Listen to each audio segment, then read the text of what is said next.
Waukesha's Board of Education Teaching and Learning Committee meeting for Tuesday, November 3rd, 2020. Start out under general business. First of all, Stacy, has the meeting been properly posted? Yes.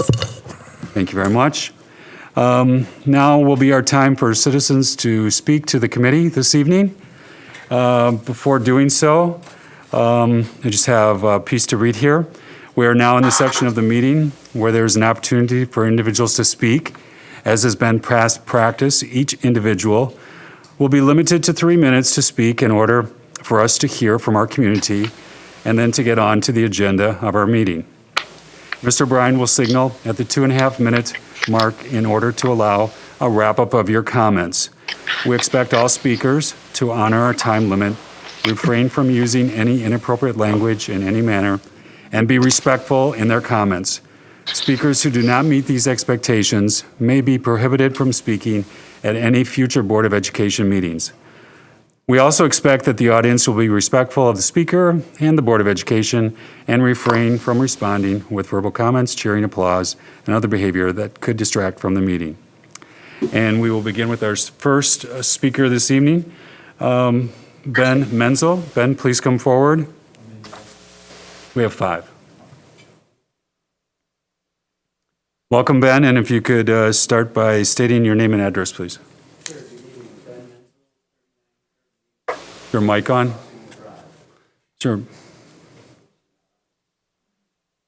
There we go. There we go. You have to repeat that. Okay, sure. Ben Menzel, 3938 Rivers Crossing Drive. Good evening, everyone. And thank you again for your commitment to the School District of Waukesha. It is very much appreciated. My wife's a teacher at West, and I know many other teachers in this district as well as others. The vast majority of them tell me that students learn best and teachers teach best when there's a consistent and predictable model. My son's a student at Les Paul, and as a parent, I would agree. He learns best when there's consistency and predictability. I emailed all of you earlier this afternoon, and to summarize my email, cases and quarantines have increased dramatically since secondary schools have shifted to a 4-day face-to-face model. When compared to the hybrid model, in less than 1/3 of the time, there have been nearly 80% as many secondary student cases and nearly 20% more secondary student quarantines since shifting to 4-day face-to-face.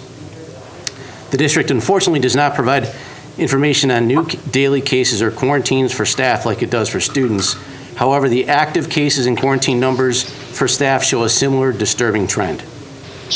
In the last few weeks, whether from cases, quarantines, or school closures, nearly 3,000 secondary students and hundreds of staff have had to abruptly shift from one model to another.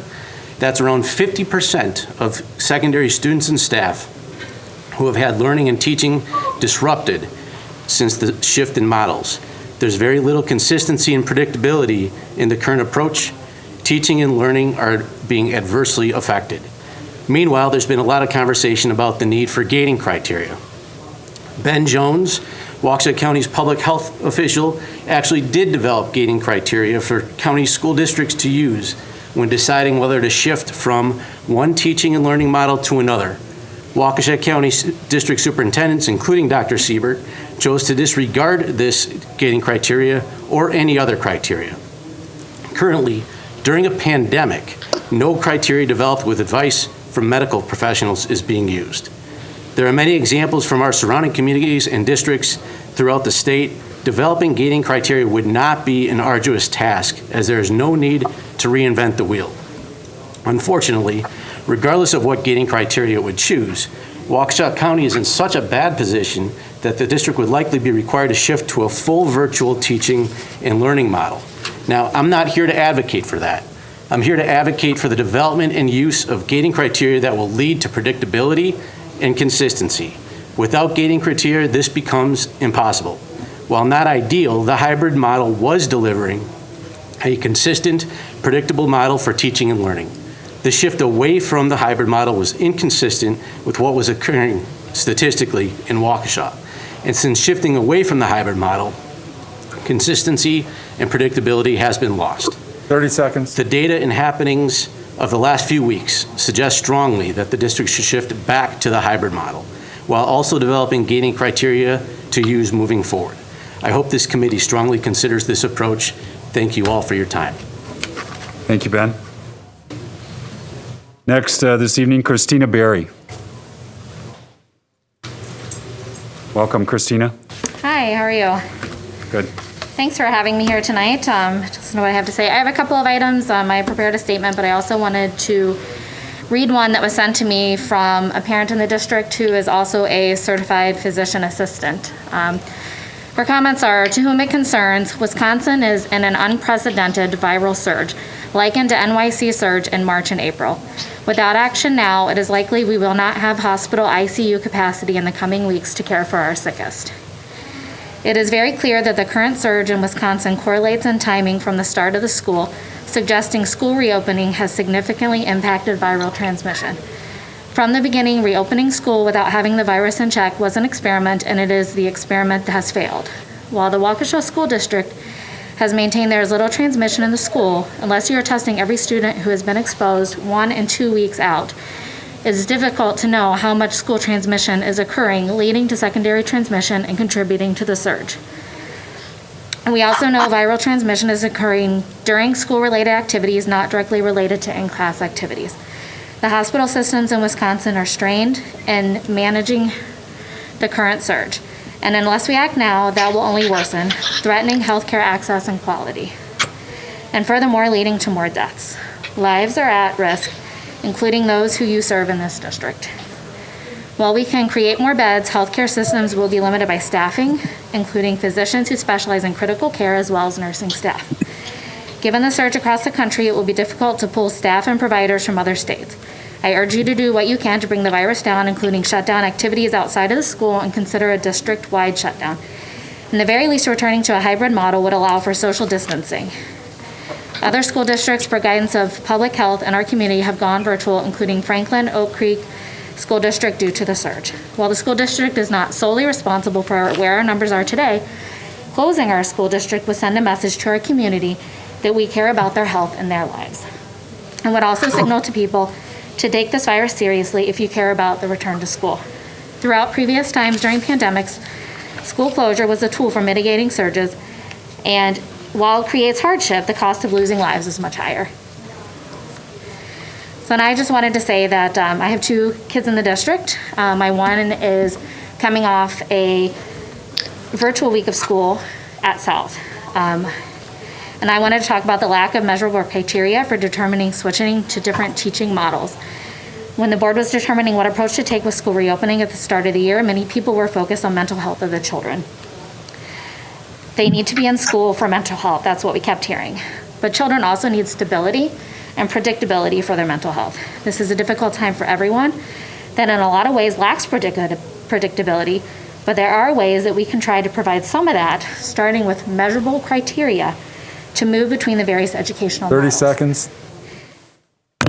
Parents are continuously watching the school district's dashboard to guess when schools are going to temporarily move to virtual instruction.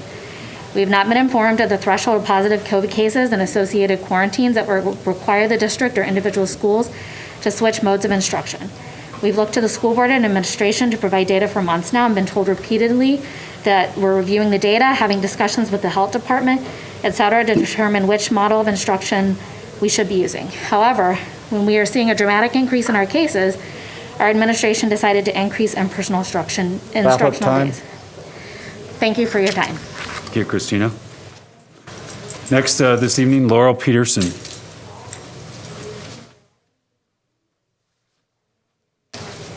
Good evening, Laurel. Good evening. Yes, I'm Laurel Peterson, 315 Northwest Avenue. Okay. Yep. All right. I am a mother of a student at STEM Saratoga, and I'm a big believer that when it comes to situations where there are multiple parties involved with varying opinions, the best place to start is with what we all have in common. I believe that there are 3 things that we can all agree on at this point in time. First, we all want to provide students with the best quality education. Second, we need to support the teachers who make this education possible. And third, being hit with a quarantine, in the kindest of terms, is a big nuisance. With all of this in mind, I believe the best way to rally around these points is to establish clear scientific grading criteria for which model of learning is safest to use at any point in time. Although this applies to elementary school, it is especially important for secondary schools where there is a greater amount of movement from classroom to classroom. We have tried the 4 days in-person model for 2 weeks. Almost instantly, we saw a spike in positive cases, quarantines, and even some school shutdowns. How much of this is due to community spread versus this switch to in-person learning, we don't know. But what we do know is that a 2 to 3 day hybrid model would result in fewer quarantines in these times of higher transmission and could help our secondary schools stay open for face-to-face learning. Thank you for seriously considering how specific grading criteria can help ensure the highest quality of education for our kids, provide a reliable structure for our teachers, and reduce the amount of dreaded quarantines. With the remainder of my time, I'd like to read a statement from the Jacobs family of Waukesha. They say, "When I told my 8th grade daughter that I was writing this letter, she immediately said, 'Why? They're not going to read it.' And that pretty much sums up how our family's feeling about the school district of Waukesha and the school board is right now. We have been writing letters since the summer, speaking at board meetings, and contacting individual members, and we're exhausted. We do not feel like we're being heard. We feel like our messengers are falling on deaf ears. We've never felt more helpless or hopeless as it relates to our children's education, health, and safety. While we understand that things can change rapidly during a pandemic, we feel like the district has lied to us on several occasions. We have zero trust left in you. Our kids are old enough to participate in and understand the conversations we have at home about the pandemic and the decisions the district has made. We hope you realize that students are hearing you loud and clear, and they have also lost their trust in you. These last few months have completely changed how we see this school district, and not in a good way." That was from the Jacobs family. Thank you. Laura? Next this evening, Kristen Freiberg.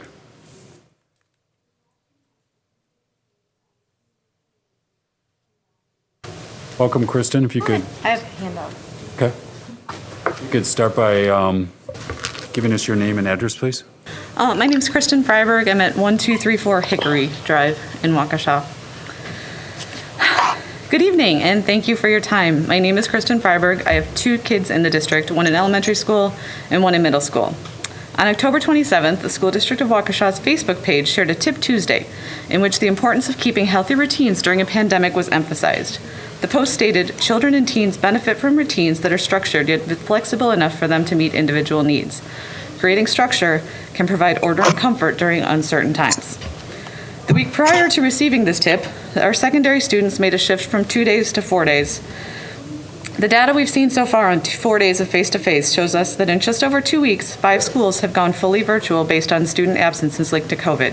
2 high schools, 2 elementary schools, and 1 middle school. None of these were planned, which causes anxiety for parents, students, and staff. There's no routine, no consistency, everyone is on edge, and no one can successfully learn this way. Perhaps the district should be following their own tips. If we want consistency and routine, we need criteria. Criteria allows parents, teachers, and students to monitor, track, and anticipate when their school may shift from one learning model to another. Criteria allows families to be prepared for potential changes and manage the social and emotional needs of ourselves and our students.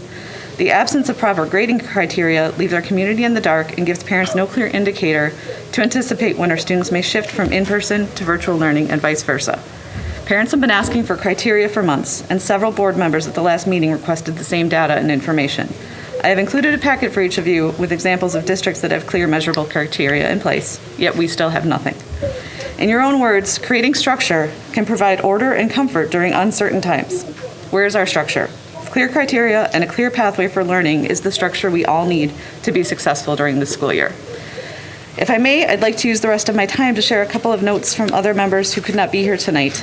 I put the full letters in the packet if you'd like to read them. I implore you to go back to the hybrid model for Waukesha schools. It is painfully obvious that the high schools and even most of the middle schools cannot pull off 4 or 5 days a week of face-to-face school. It is impossible for social distancing to take place with such a large student population. As the mother of 3 daughters that attend school in the district, I have seen changes in them that no mother likes to see. They need to be at school, even if it's only for 2 days. The hybrid model was a safe option for all of these kids who need to be in school. Since school went 4 days a week, every day my daughter wonders how long until she will be one of the next ones quarantined. And lastly, from a student, you have failed us. You have failed students, you have failed families, and you have failed teachers. You have failed at keeping your promises, you have failed at keeping staff and students safe, and you have failed at your jobs. At every turn during this school year and leading up to this school year, you have been incompetent in your response to this pandemic, and as a result, people are hurting. Your decisions are hurting our family, friends, and teachers. Schools teach students to think critically, and you're not doing that. Schools teach students how to comprehend science and math, but you're not doing that. Schools teach students how to properly communicate, but again, you're not doing that. I'm giving you a failing grade of an F. I ask you to drop out now or wait to be expelled. Sincerely, Joseph Jacobs. Thank you for your time. Thank you. And then our last speaker this evening, Judith Amerson. Good evening. Thank you for letting me speak to you tonight. My name is Judith Amerson, and I live at 2218 Norwood Drive. I have a child at Summit View and one at Butler Quest. My daughter is thriving being fully virtual, and my son was thriving doing the hybrid model, and is now much less happy being fully virtual at Butler, and I'll get to that in a minute. When we choose a community to live in, we look at the tax levels, the levels of services they offer, and then we decide if that's the right fit for us, and then the rest of it is our personal responsibility. None of us would do well if we were promised weekly garbage pickup, but some weeks we got our garbage picked up, and some weeks the community did not provide that service. I'm a planner. I look at the services being offered, then I decide how I will get my family's needs met. I can only do that if I know what services are being offered consistently. If I know my garbage is only going to be picked up once per month, then I make a plan for what to do with my garbage. That is my responsibility. If I'm promised it will be picked up weekly, but it changes randomly, I cannot plan, and my garbage ends up overflowing. We function best as a community with consistency and a high level of personal responsibility. The same is true for adults and children. We do best with consistency and personal responsibility. When I know what is offered by the Waukesha School District, then it's my responsibility to make a plan that works for my children. If what is offered from the school district changes at random, then we cannot plan, and then we end up with unhappy kids and unhappy employers. When I looked at the COVID number back in the summer, late summer, and I heard there was a strong possibility that the district would offer a virtual option, I put my planner hat on and went to work on finding a way to make this option successful for my family. Unfortunately, being fully face-to-face with a regular class size is not safe for my family. I reached out to several families, found a few that would be willing to share the responsibility of supporting our kids in their virtual learning from the school district. We formed a pod. My son was able to join on his 2 virtual days. All the kids benefited from getting support from an adult, was not also doing another job, and they were all getting some in-person socialization with other kids, which is so important. Again, my responsibility as a parent to make what is offered work for my family, and it was working great. Then we received an email from the district October 1st to remind us that we need to choose by October 30th what we wanted for our kids for the second trimester.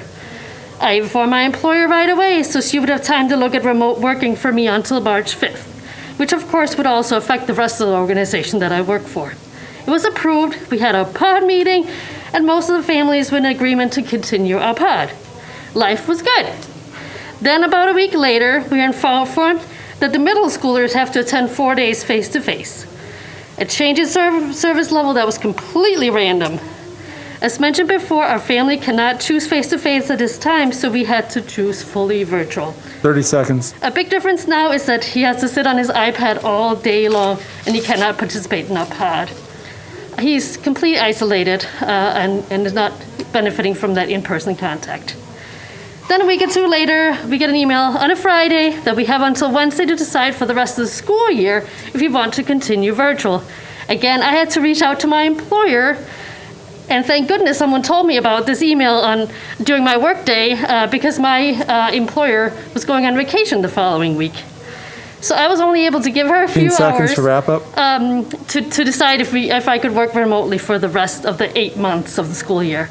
And then we also had to decide for the pod if they were all interested in continuing. And these random changes cannot continue, which I am strongly advocating for some criteria to be put in place, so we know what criteria has to be in place for the service level to change. I know the situation is fluid and changes will happen, but it cannot be random. Thank you so much. Thank you, Judith. Anyone else this evening? Stacy? Okay. No bright lights this evening, so we're moving on to our action items. The first action item this evening is the approval of the Teaching and Learning Committee meeting minutes from our October 6, 2020 meeting.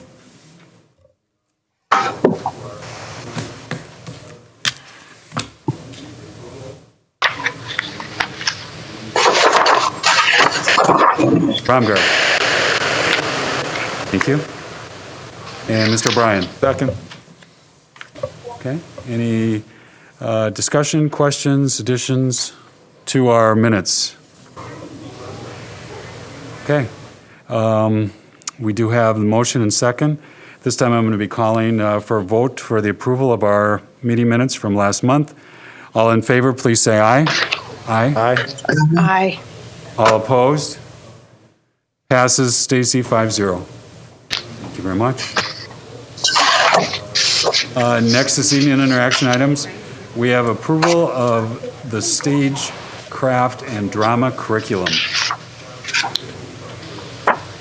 We have Rachel Herman here this evening with us. She is the Director of Secondary Learning. She will provide us with an overview of the piloting of our new rubrics and learning targets and how they align with the new state standards. Welcome, Rachel. Thank you. Is this still on? I'm good? Okay. Thank you. And I don't have any new information to share with you. The drama and stagecraft teachers were here last month, and they shared with you the alignment of the new standards and rubrics with the Wisconsin Department, with the DPI's standards.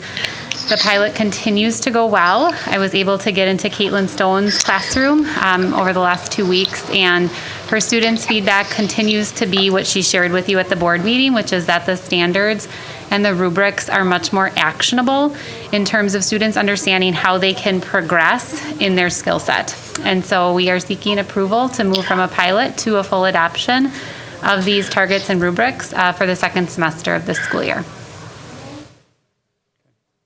Mr. Baumgart. I have a question, and it's not to be negative. I mean, That's okay. The way I'm looking at it, from my background, I didn't ever have a chance to do stuff like this in school. How popular is this kind of a curriculum in our high school? This is high school, right? Yeah, very. I mean, the classes have run ever since I've been in the district, so I think they're very popular. Our stagecraft and our drama classes have, I don't have a number in terms of like sections, but I mean, we've been able to employ full-time staff in each of our schools. Each of them? Yep, for both of those courses. Yeah, and I can add, so Caitlin Stone was there when I was at North, and we had one section at that time of stagecraft, and I think she has like tripled the number of sections there. That's good to hear. Thank you. Yeah, sure. Mr. Bryan. Yeah, I can just say, like at West, it's been there's so many people who come out of there that get into that field, because I know them. I mean, young adults now that are very much that's been the careers they've chosen from the curriculums in our schools. So it's worked out really well over the years.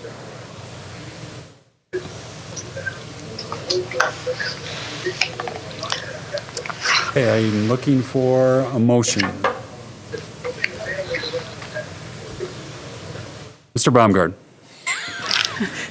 I'll move for accepting the approval of the stagecraft and drama curriculum as presented. Thank you very much. Mr. Bryan. I'll second that. Thank you. Any further discussion, questions? Okay. All in favor, please say aye. Aye. All opposed? Passes, Stacy, 5-0. Thank you very much, Rachel. Thank you. See you in a little bit. I'm going to just hang out in here for a little bit. Sounds great. Thank you very much. Next this evening, our next action item, approval of a temporary hold on overnight field trips for the 2020-2021 school year. And we have Jody Landish, our Assistant Superintendent of Teaching and Learning. She will lead us into this action item. Mr. Dietz, so as a carryover from last month, the first consideration on the table for the team this evening talks about a recommendation that any non-essential overnight travel be put on hold during this school year. Travel for state or national competitions for our sports teams or club activities would be the exception here. But again, on the table, we are looking at a motion, the temporary hold for overnight field trips for the 2021 school year, other than these national competitions for our students.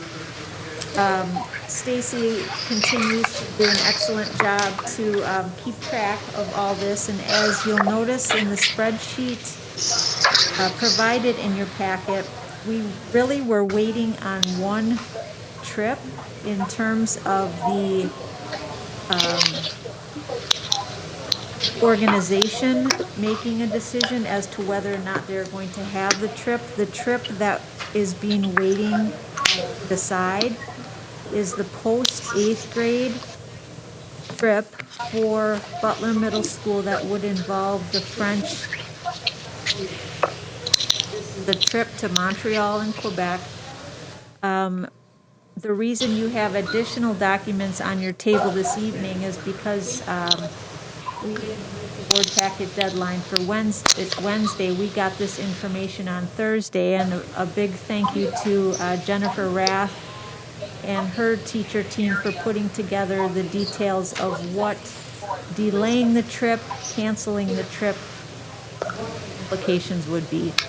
So you have that information for you for your consideration. Again, that would be the only trip that is outstanding. So whatever your decision would be around the temporary hold could then perhaps impact just that one trip. Mr. Baumgart. I've got a question or two, and I've had a chance to visit with Stacy to get a little bit of information on it. First off, I just wanted to go back to the other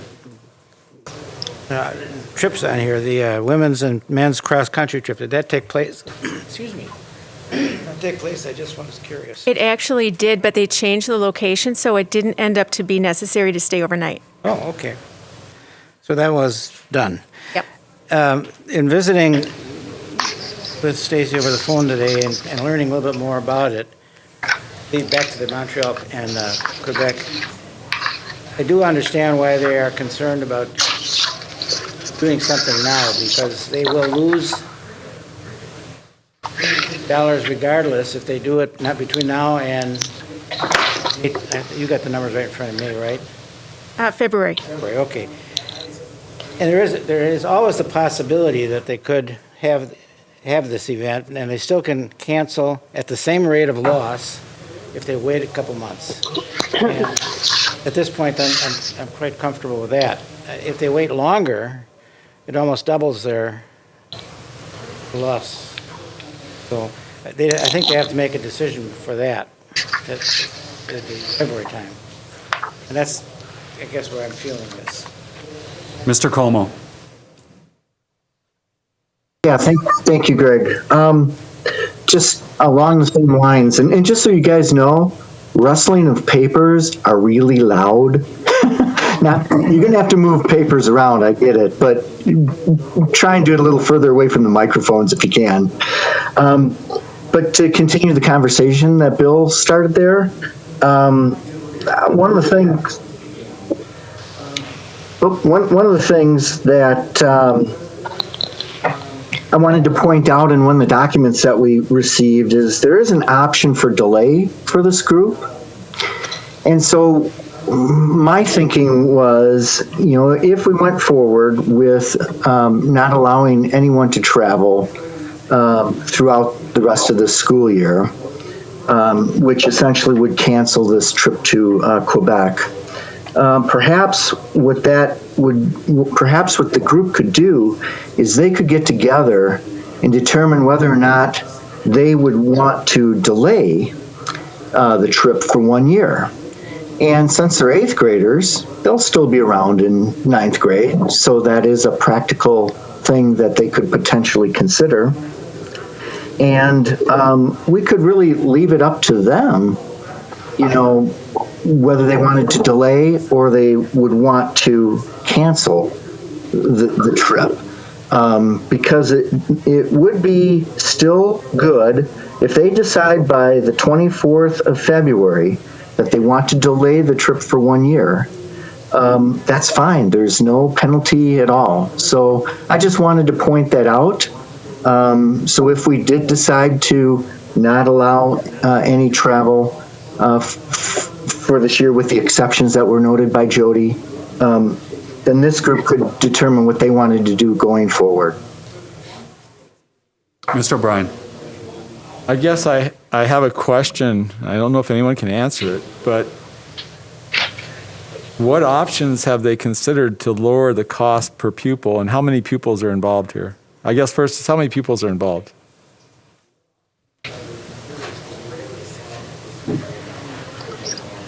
When she submitted this request, which was last December, they expected 36 students and 6 chaperones. So I don't know that number has changed at this point. I have not asked her that now.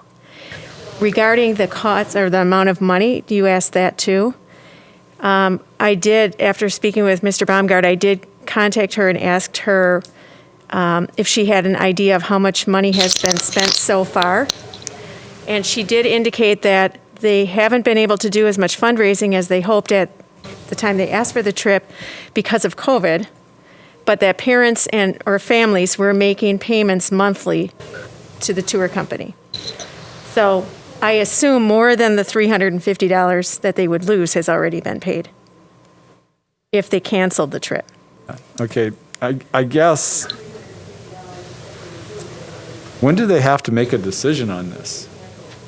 It looks like February 24th. So we can ask questions now and bring this back. Let's say if they really wanted to get it approved for some reason we could bring it back at the full board meeting and do just the final approve it there at the full board if we had more questions, right? Well, and again, this has already been approved by the board. Yes, but it's not that it's already approved. The problem is I see going from 350 to 25% is 1,000 per person. And I don't know how many are in now and what's been expected, and they're a $4,000 trip.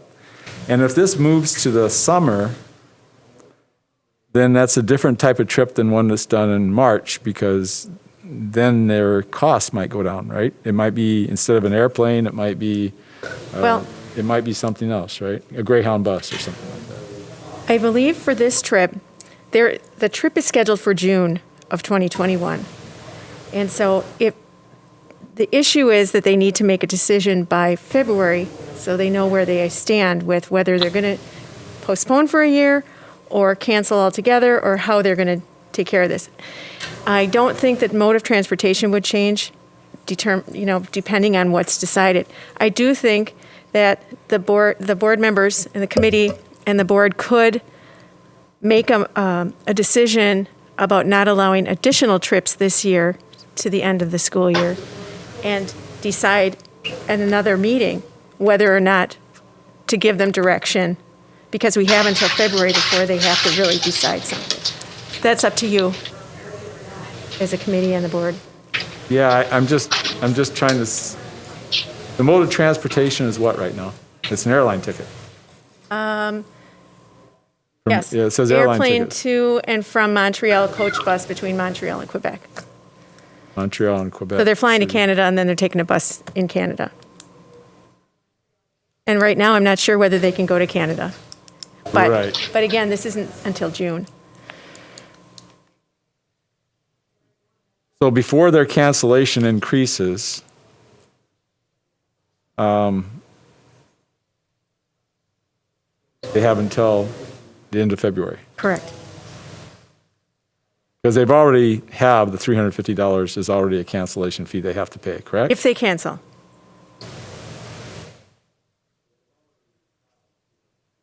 I don't have a problem with approving it, but I think it makes more sense for provisionally for them to try and look for the ways they can reduce the cost so it doesn't cost them $1,000 to cancel. They might come out ahead $600, you know? Well, if Depends on how many students they have and what they're doing. if we decide not to take direction today, which we can do, or you can do, then we still have December and January to discuss this if you choose to do that. Well, I guess I'm asking is if we give direction, they can still change, they can still themselves look for ways on their own, right? Well, I'm sorry, Jody, if you want to say something. Oh, go ahead. I feel that if you want to make a decision today, you can, and they will follow your decision. If you choose to wait a little bit and see what happens with Canada, the border, and whether or not you're comfortable with having our students go there, we can wait. But a decision has to be made by this group by the February 24th. Mr. Baumgart. When we're hearing this bouncing back and forth here, if we made a decision today, I would be reluctant to make a decision to say we're going to cancel it.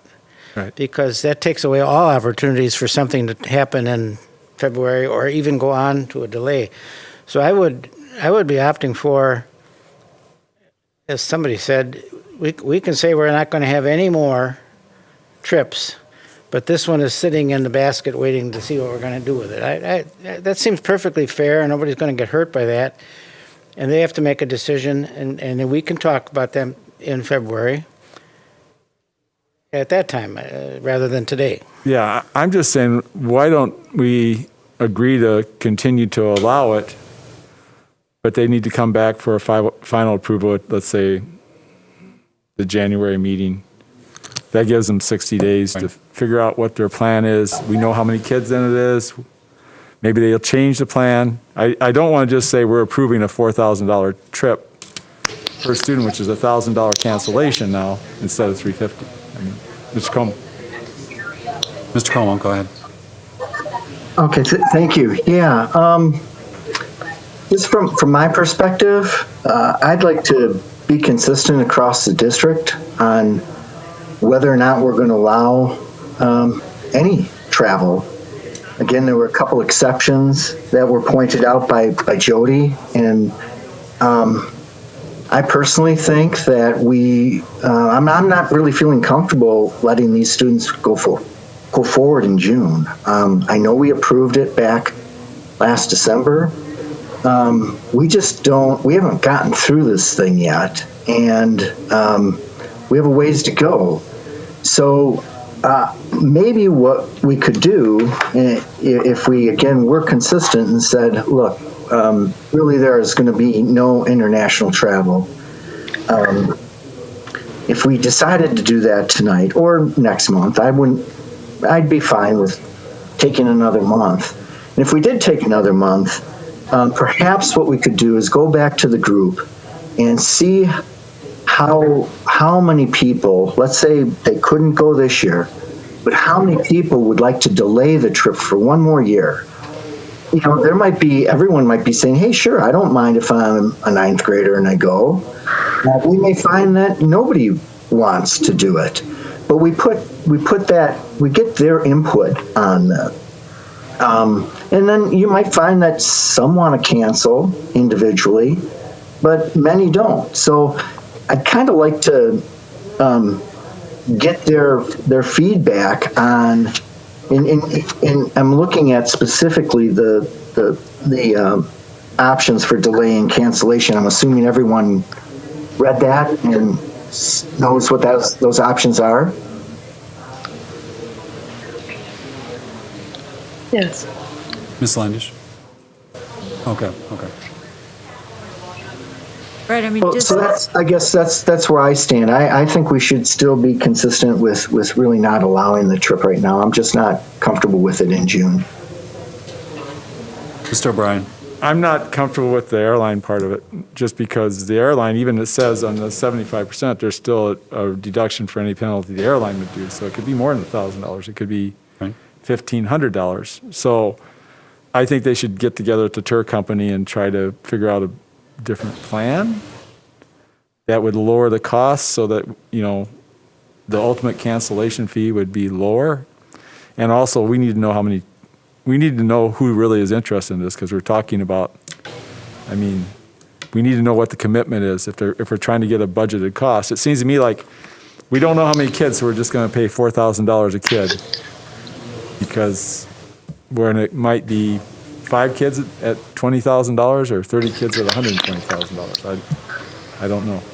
But I just think it needs some more clarity. I'm not opposed to doing trips in June, because we do believe there will be a vaccine, and I believe there will be people paying for vaccines, and I have a feeling we'll be in place by June. And also, these are kids that generally, if they're doing proper precautions, proper quarantining, and Canada lets them in, then I feel they'll be safe. But I just don't want to expose families to financial risk when we can maybe limit that risk to $350 or maybe slightly more if we change the mode of transportation. I don't see why it has to be an airplane. It could be a coach. It's not that far to Montreal. Great drive. Beautiful country that time of year. The food is excellent all the way there. There's some of those small towns that have the best French restaurants. It'd be great. start your own travel company there, Mr. O'Brien. I suggest they go through Val d'Or. It's a really interesting place. Anything else on this topic? Well, we haven't made a decision. Right, I just want to know if there was any more questions, comments. We could table it and bring it back for a later. We're not canceling it because it's already been approved, actually. We're not canceling it. We're just going to table it, and these are the questions we have. But that still leaves, excuse me. Mr. Baumgart. That still leaves open the question of now saying no more overnight trips. Because if we don't do that now, then they could come up with another trip next month. I for one, would like to see the motion to approve temporary hold and overnight trips, blah, blah, blah, done with the exclusion of the one we have waiting. Okay. Because that gives us the option to investigate. I'm okay with that. Should I move for that? Yeah. Move for that. Okay. Motion. Second. Further discussion?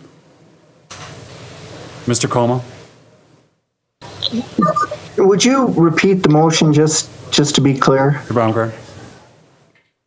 The motion would be to approve the temporary hold on overnight field trips for the 2021 school year, other than state and national competitions for sports and other clubs, with the exception of the, what's it called? With the exception of the Quebec, Canada trip. Canada trip, with the exception of the Canada trip, because to be reviewed in February, or January. Yeah. To be reviewed in January. That's my... Second. Any further discussion? Okay. Mr. Como? Yeah, thanks for that clarity, Bill. I didn't hear all the details the first time around, so I appreciate you just spelling out the details. I do think we need to, give these guys a little bit more time to meet, and I really would like to see them talk about all the options that are available to them. And we want to have very specific details. How many students wanted this? How many students want that? How many dollars are they into this? So I think having more detail than less is what they should err on that side, because that's going to help me make a decision. I'm still feeling pretty leery about having them go in June. But I think we should give them some extra time because this has been approved. I think that's being more fair. Okay. Anything else? Okay, it's been motioned and seconded. At this time, I will call for a vote. All in favor, please say aye. Aye. All opposed? Aye. Passes, Stacy, 5-0. And we'll have a report back in January from this group. Mr. Brown. Yeah, and could we find out how many students are actually, because obviously there must be somebody that's on the hook already, X number of people, because they're on the hook for a cancellation fee now. It could be 36 students because that's what she had originally told us we're planning to go. Okay, let's I will find out. confirm and send us an email on it or something. Yep, okay. And we'll bring it back in January. Mr. Como. Thanks, Greg. And the group could, really decide on its own to delay or to just cancel on their own. So just pointing that out. Right. Sounds good. Thank you. Okay, our last action item this evening is approval of a recommendation to change the overnight field trip process. Jody Landish, our Assistant Superintendent of Teaching and Learning, will also address this topic. Thank you, Mr. Dietz. Okay, the last conversation was regarding international travel. This is a recommendation that the board consider a process this year regarding overnight field trips in states. So the recommendation on the table is that any out-of-state or international travel, as well as any in-state travel costing more than $250, will come forward to this Teaching and Learning Board Committee for their review. The second circumstance would be that any in-state travel costing less than $250, as well as all of our WIAA, athletic club competitions, the ones, right, the state competitions, the DECAs, the marching bands, will be reviewed by district administration, in collaboration with school administration. So those are the ones you would not approve. But we also talked about, one of the board members still expected and reasonably that the district would still maintain all of the documentation. That's why the wording of district administration in collaboration with school administration. So Stacy will have the honor of still housing all those documents for us in one spot.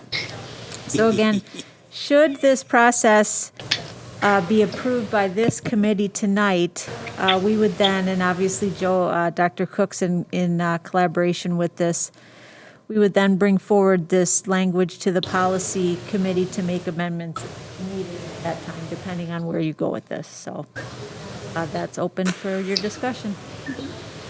Mr. O'Brien. So when it says $250, is that the amount, or is it per? What's that $250 mean? Is that in total? Oh, you mean like per student? Yeah, it doesn't. The way it reads, it's just $250. That would be per student. Catch.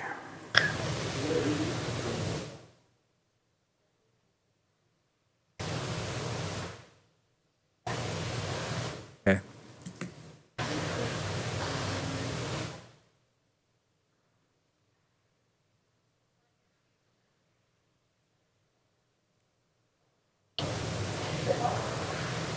Mr. Ms. Baumgart, yeah. Baumgart. I'm going to make a motion for approval of this as presented, as adjusted with the per student on here. Per student, yep. Other than that, as presented. Thank you very I'll much. second that. Thank you, Mr. Como. Okay, so we have motion and a second for the approval of the recommendation to change the overnight field trip process as presented. Any further discussion? Any questions? Okay, seeing none. Mr. Como? Yeah, thank you, Greg. Yeah, I just want to reiterate something that I said last time.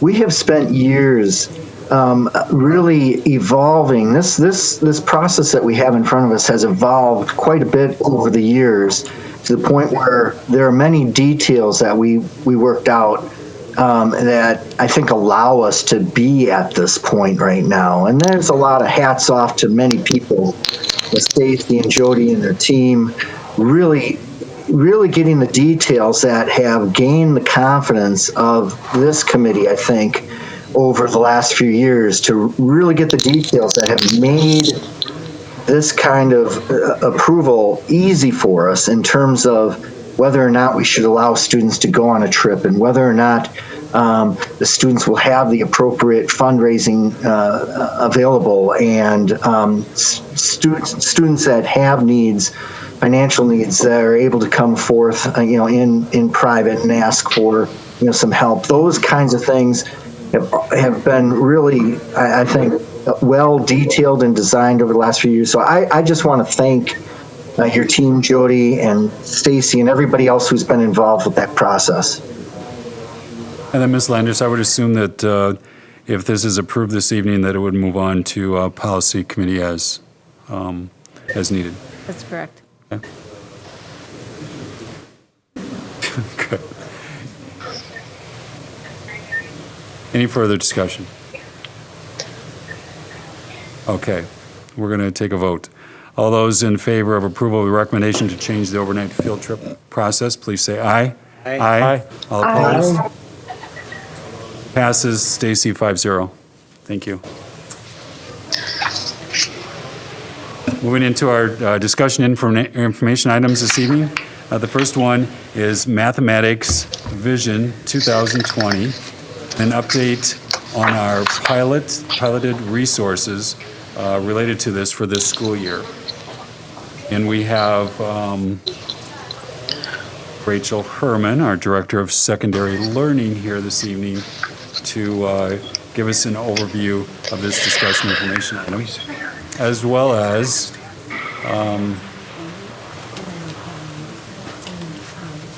her team that I will give her the pleasure of introducing.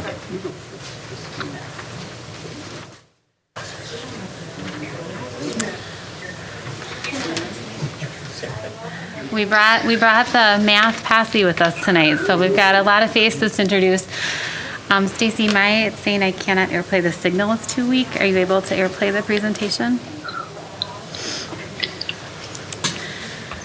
So while we get up and running, thank you for having us here tonight. I have, where'd he go? Dan Paczynski, who is our math instructional coach. I have Adam McDonald, who is a math teacher at Waukesha South. Shelby Vogue, a math teacher at Waukesha North. Nicole Hurley, math teacher at Waukesha West. And Leslie Waltz, who is a bilingual instructional coach in the district. And so tonight we're here to update you on some work that we haven't really updated you on prior to COVID starting.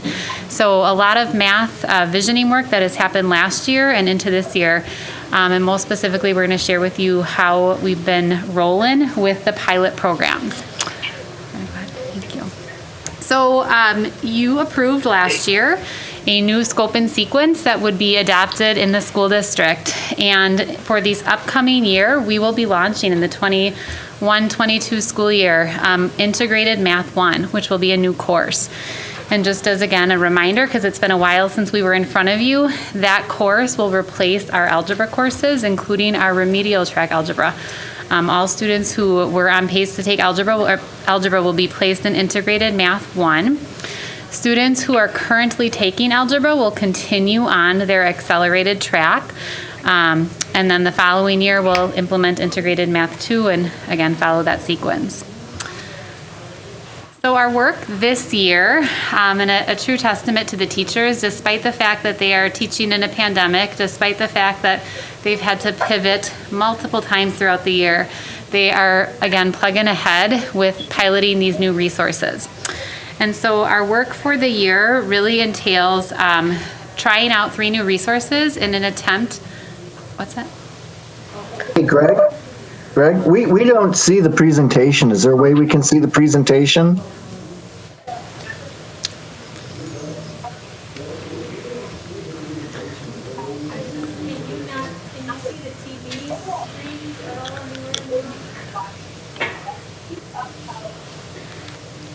Stacy, was it in their packets that they have? Yeah, no, I can see the front one, but I can't read anything. It has to be zoomed in, the front TV. I'm going to try something. I don't get seasick. I'm going to try to move you right under the TV here. You go for it.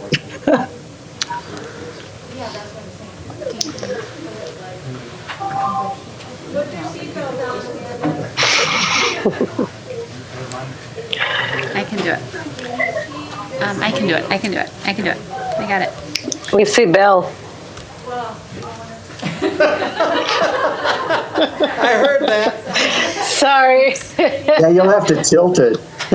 Jody, Tip I it. also emailed the presentation to both Amanda and Joe so they can see it. If you're able to check your inbox, Yep. Rachel has emailed you the presentation if you would like to follow along. Yep. Thank you. Thank you. Okay, so we'll move you back.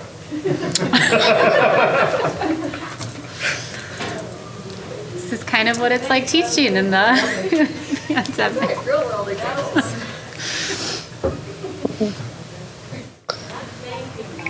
Okay.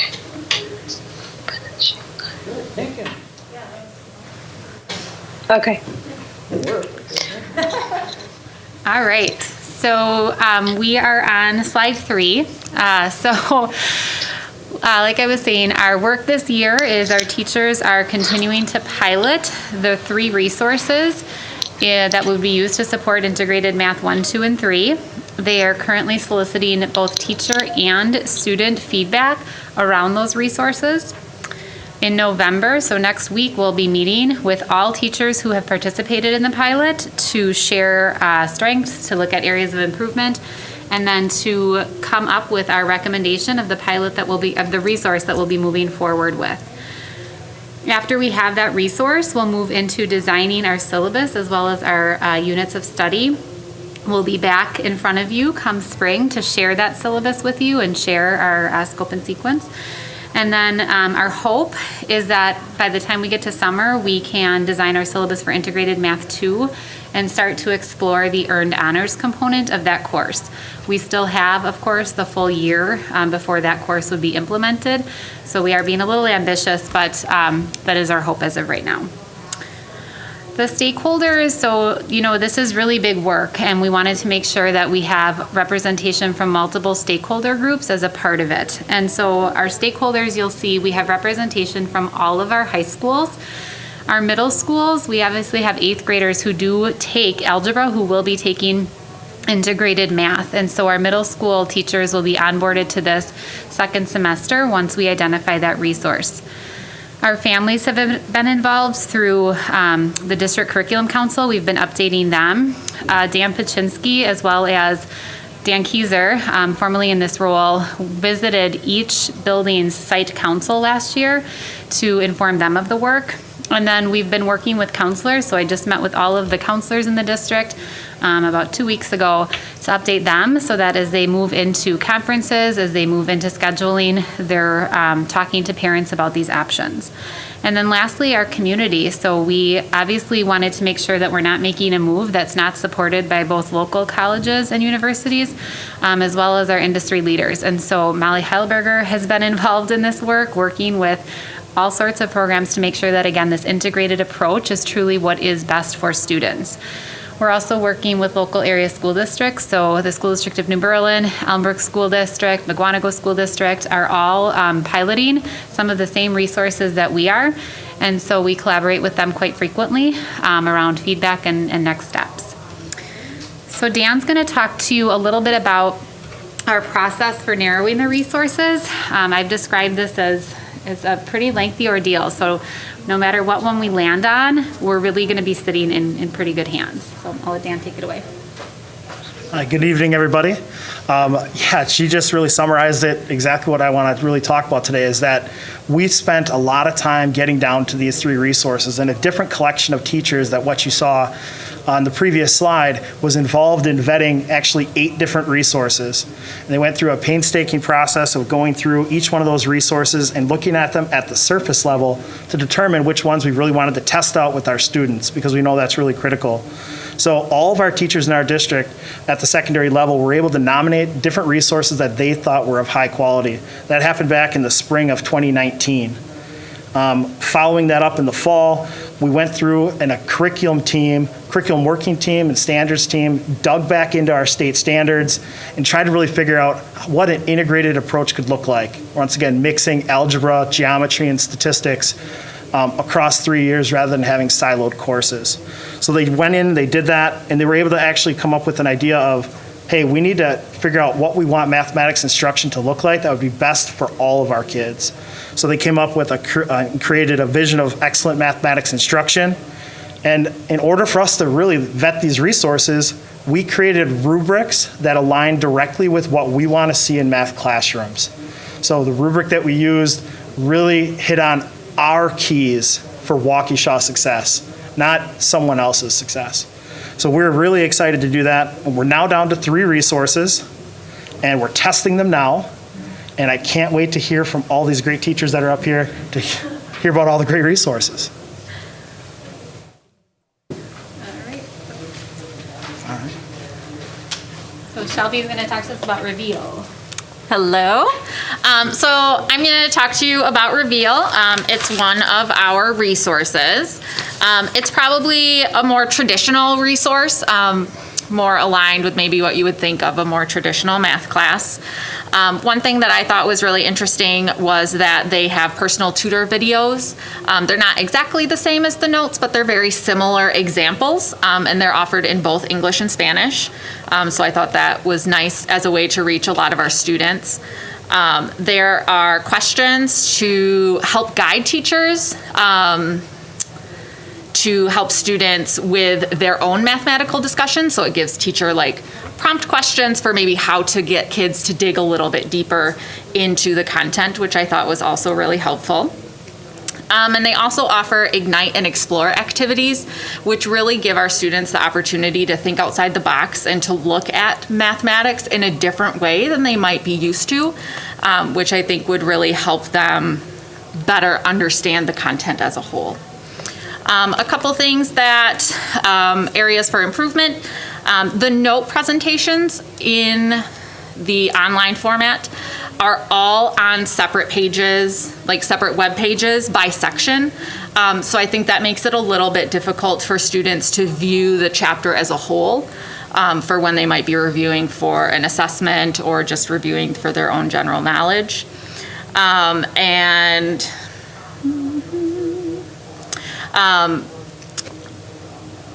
For example, I am very used to doing notes on Notability on my iPad, so I annotate a lot and help the kids with how they might better format their own notes as they're learning mathematics. And with the electronic note presentations, maybe with some kind of smartboard, you might be able to write on top of that since it's in a web browser, but that made it a little bit difficult as a teacher to add my own annotations in when we were working with that as a pilot. And I don't remember who is next. Awesome. Go up there or stay here, or what do I do? Whatever you want. Push the button and go. I can do that. Thank you. Awesome. Okay.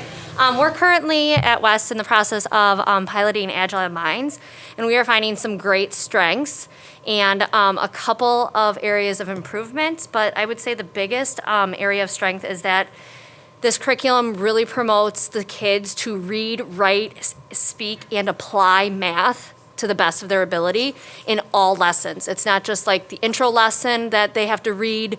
It goes throughout the entire topic, which is kind of like a chapter. So we really thought that that was one of the biggest strengths that it had. It also provides great explanations with interactive animations within the website. So the kids log in, they're going through the lesson for the day, and it's kind of like a teacher working out their problem and thinking out loud in front of the class, but it does it on the actual iPad for them. And so it's great because if they need to replay it, they can go at their own pace. And just the interactions, we're seeing the kids really do well with those. Another one is it promotes really good conceptual understanding by using real world, like practical applications. Like Adam was telling us, he piloted the exponential topic, and it was right before we went into virtual learning in March, and it had like what would happen if there was basically a pandemic happening, and look at how it would spread. So they got to see it like firsthand, and they were working with the math. I would say the biggest area for improvement with Agile Minds, unfortunately, is there is like those limited additional resources that you really want, like the bells and the whistles for any program. Even though it's a great online program, they don't give you like the extra practice. It doesn't give you support for struggling learners, and it doesn't really help you push your advanced learners either. So I think that would be put more on the teacher's part. Still doable, but that is like one of, I think, the biggest areas for improvement for Agile Mind. I'm here for Envision, and Envision has a nice app that's used for the kids' iPad. One of the things that really benefited us is that they're able to download it while at school and then have offline access, which I think is always an outstanding thing for that. Something that some of the math teachers are familiar with is it has 3-act math integrated into each section, into each unit. What 3-act math is a problem-solving task, some real-world application that ties in all of the learning throughout that course of the chapter, or sometimes it even intros that topic. There's a lot of low floor, high ceiling, so a lot of kids can enter that particular task at different avenues, which is great for all learners. Desmos, which is an application that we currently use on a lot of our iPads, is built directly into the program. It's integrated right there, so instead of having a kid leave the Envision program and say, hey, go to Desmos, we can say it's right there in the problem, click and check and see for understanding, or check any of those particular things. The thing that the kids are struggling with is sometimes the typing of math into the actual program. As a teacher, I'm used to using math type and how to put in an exponent and those sorts of things, but sometimes getting them familiar with how to type and manipulate, sometimes they get frustrated with, I have it right on my paper, but I couldn't type it into the program correctly. So again, with more practice with that, could really help them out. The other thing too is just, it sets up a playlist and so just navigation sometimes with kids throughout the course of the year with the different programs that we've had, but so far it's been pretty good. I'm here to talk about the dual language program. We found that out of these 3 materials, none of them really had high quality, full Spanish options for our students. And we want to be able to continue to give that because it has been successful for our students and they want it. And not because they can't learn it in English, but actually because they can learn it in Spanish, and they have been learning in Spanish, that they should be able to have this opportunity. So instead of looking at those 3 resources, we looked at CPM, and CPM is a resource that is well vetted. It is what Kettle Moraine uses, it is what Wauwatosa uses, Oconomowoc, so it is a good resource, and at the touch of a button, you get everything in Spanish. Almost everything. That's one of the limitations. They have a huge assessment bank where you can create your own assessment, and those are not immediately translated, but we have a plan with our district translator to make it work. So we have 2 teachers, one at South and one at North, that are piloting this material. They collaborate virtually every week, and I meet with them, and we plan together, and we look through some of the activities. It's a very collaborative curriculum, which meshes beautifully with AVID and with some of our goals for biliteracy, with that communication. So it has been very positive, except for the pandemic, where we cannot have the kids collaborating as much as we would like to. But the potential is there, and we are looking forward to it. CPM offers a coach from their company, even during a piloting year. So she has been meeting with me, and she has been meeting with our teachers to answer our questions and support us, and is willing to offer virtual visits and feedback and all the things that would really help us out. And they would do that even during implementation. Something that is very nice about CPM is that they have put out an additional supplemental resource for pandemic teaching. So they have columns. If you're teaching 2 days a week live, this is what you need to do when they're live. This is what you do when they're home. If you're teaching 3 days, if you're teaching 4 days. So they have all these options that they have worked out already so that we can adapt to that. So we're very happy about it. Again, this is only for dual language, and we would consider that for our 2 high schools right now. So as we look at our next steps for November, we're meeting with the pilot team next week, and we'll be using that rubric that Dan talked about to make sure that, again, the resource that we recommend is aligned to our vision of mathematics.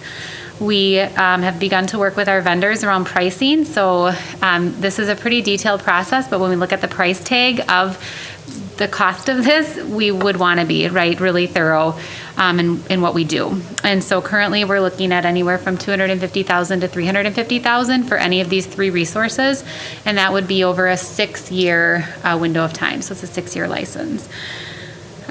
We are going to continue to analyze our student feedback. So currently we have over 260 student responses to a survey that they take after they work with one of the resources. And so we'll continue to analyze the student feedback because they are our end user. And then lastly, I'll be working with Dr. Cook to revise our board policy around our math requirements. Currently it lists algebra, and so it's a pretty simple change. We'll be switching that obviously to the integrated math. So that is what we have for you tonight. Any questions for this team? Questions from the group? Mr. Baumgart. Maybe a comment and a question or two. Dan, and I'm not going to ask you the multiplications questions, you know.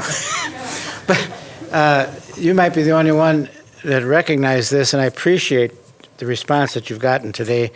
My concern early in the game was what do the colleges think about doing this? And, being old school, I had my silos.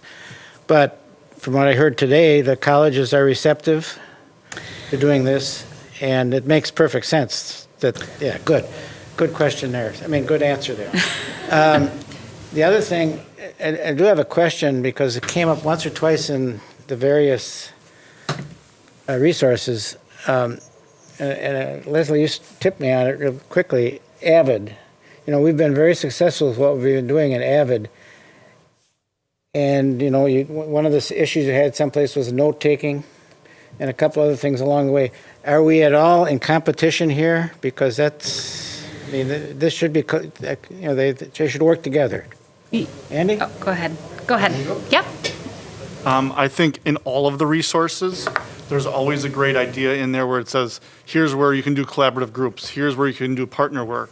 And so it does a nice job in the resource of helping the teacher. Sometimes you're like, well, where do I do partners? When do I do that? The resource does a nice job of this activity works well with a 2-person or 4-person group, small groups, bring them back together for a whole discussion. And so all of that part is really well intertwined in any of the resources. And the note-taking there is not going to get into any hassle with note-taking AVID kids have been learning? No, I think when they were referencing the note-taking, so AVID gives us lots of note-taking strategies, STAR note-taking and focus note-taking, right? I think what they were referencing was like the how these different platforms allow you to take notes. So some make it really accessible on a platform like Notability. But in terms of students taking notes, those AVID strategies would still directly support you answered it. These curriculums. Thank you. Yep. Mr. Como. Thank you, Greg. I was wondering how many resources we reviewed for dual language. It was one of the components on the rubric that we were looking for, whether the resource was in Spanish and whether it provided supports for language learners.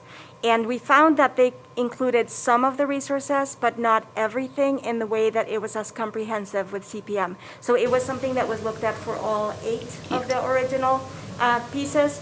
And then with the last 3, they had some components, like one of them has only the assessment, was different pieces. So CPM was the one that had the most comprehensive Spanish. So CPM is that one that has the most comprehensive approach? Correct. Okay. I hope you take this the right way. Are we settling for the dual language resource? If I may say so, I believe that we're getting the best one for dual language. Okay, and I see that there are other school districts that you had mentioned that were using it. Was that, how can you share with me some of the insights like Kettle Moraine and other districts that have done? So I can speak to that in talking with some of the other curriculum directors across Waukesha County. The CPM resource, as I know it, is not being implemented as a dual language resource in the districts that Leslie mentioned. It's used as their universal resource for their monolingual classes. But to Leslie's point, when we looked at all 8 resources, and I shouldn't say when they looked at all 8 resources, I wasn't on board at that work. They were looked at from that Spanish lens. And Leslie, I think, would tell you that CPM is a resource she would be comfortable using in both mono and dual. It's a really quality resource. Okay, well that's good. I think your confidence is high in it, which I needed to hear. So you said that that there could potentially be some challenges from a dual language perspective. Could you elaborate on what? Let me first take a step back. When we were looking at phonics, there was a huge challenge that we had to meet there, just because we didn't really have anything appropriate in phonics for dual language. So, and this seems to be quite a bit better. Using CPM seems quite a bit better. But are there any additional kinds of work that your team's going to have to go through to really get this to the level that you need it to be? I appreciate the question. I come from elementary, where we have done years and years of work to get our resources into Spanish. So I very much appreciate your care for that. CPM has a lot of materials in Spanish. There was one that they were currently working on translating for Integrated Math 1, which is their interactive journal. They were piloting with geometry, which is what we are teaching right now, and when they told me that they were just working on translating those, and they were starting with integrated, I actually volunteered. I said, I'll just do the geometry one myself this year, and I sent it to them, and so now they have it too. There's a lot of collaboration among the users, so that has been something nice. The only piece that I have found that is not currently in Spanish is their bank of assessment tasks. So if a teacher wants to select tasks for an assessment and check marks which questions they want or how many questions for each standard, then they can get an assessment in English. We don't have a way to do that in Spanish. They do have some assessments pre-created, individual assessments and team assessments that are downloadable. And so we have done that, we have looked at those. We don't love them, so what we are thinking of doing is supplementing with some additional questions that we will be working with our translator to get. We think that once we select resources for everyone, we will need to come up with some common assessments. And so once we build those, then we will be able to work around what pieces already come in Spanish from CPM and what pieces we will need to get translated. But it's really fairly minor. Okay, thank you very much. I appreciate that. Anything else? We'll be back, I'm sure. We will be back next month with a recommendation for you. Thank you very much for all your work behind the scenes. We really appreciate it. It sounds like you've done a lot of in-depth research and really gone through things very thoroughly, so thank you very much. Thank you all. Thank you. Have a good evening. Thank you. Yeah. Our next discussion information item tonight is middle school schedule update.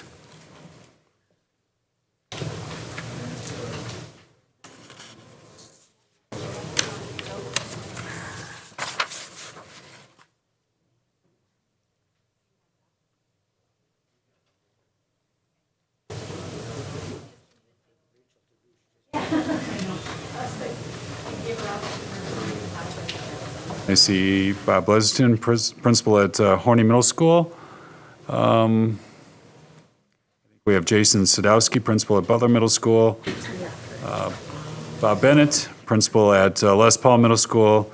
Rachel Herman's in the background as well as some other team members that'll be introduced once you get settled.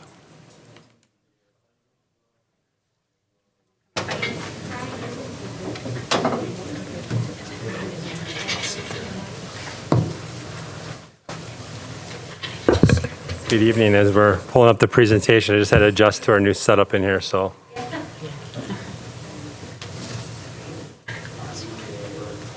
And I'm sharing it with Joe and Amanda right now.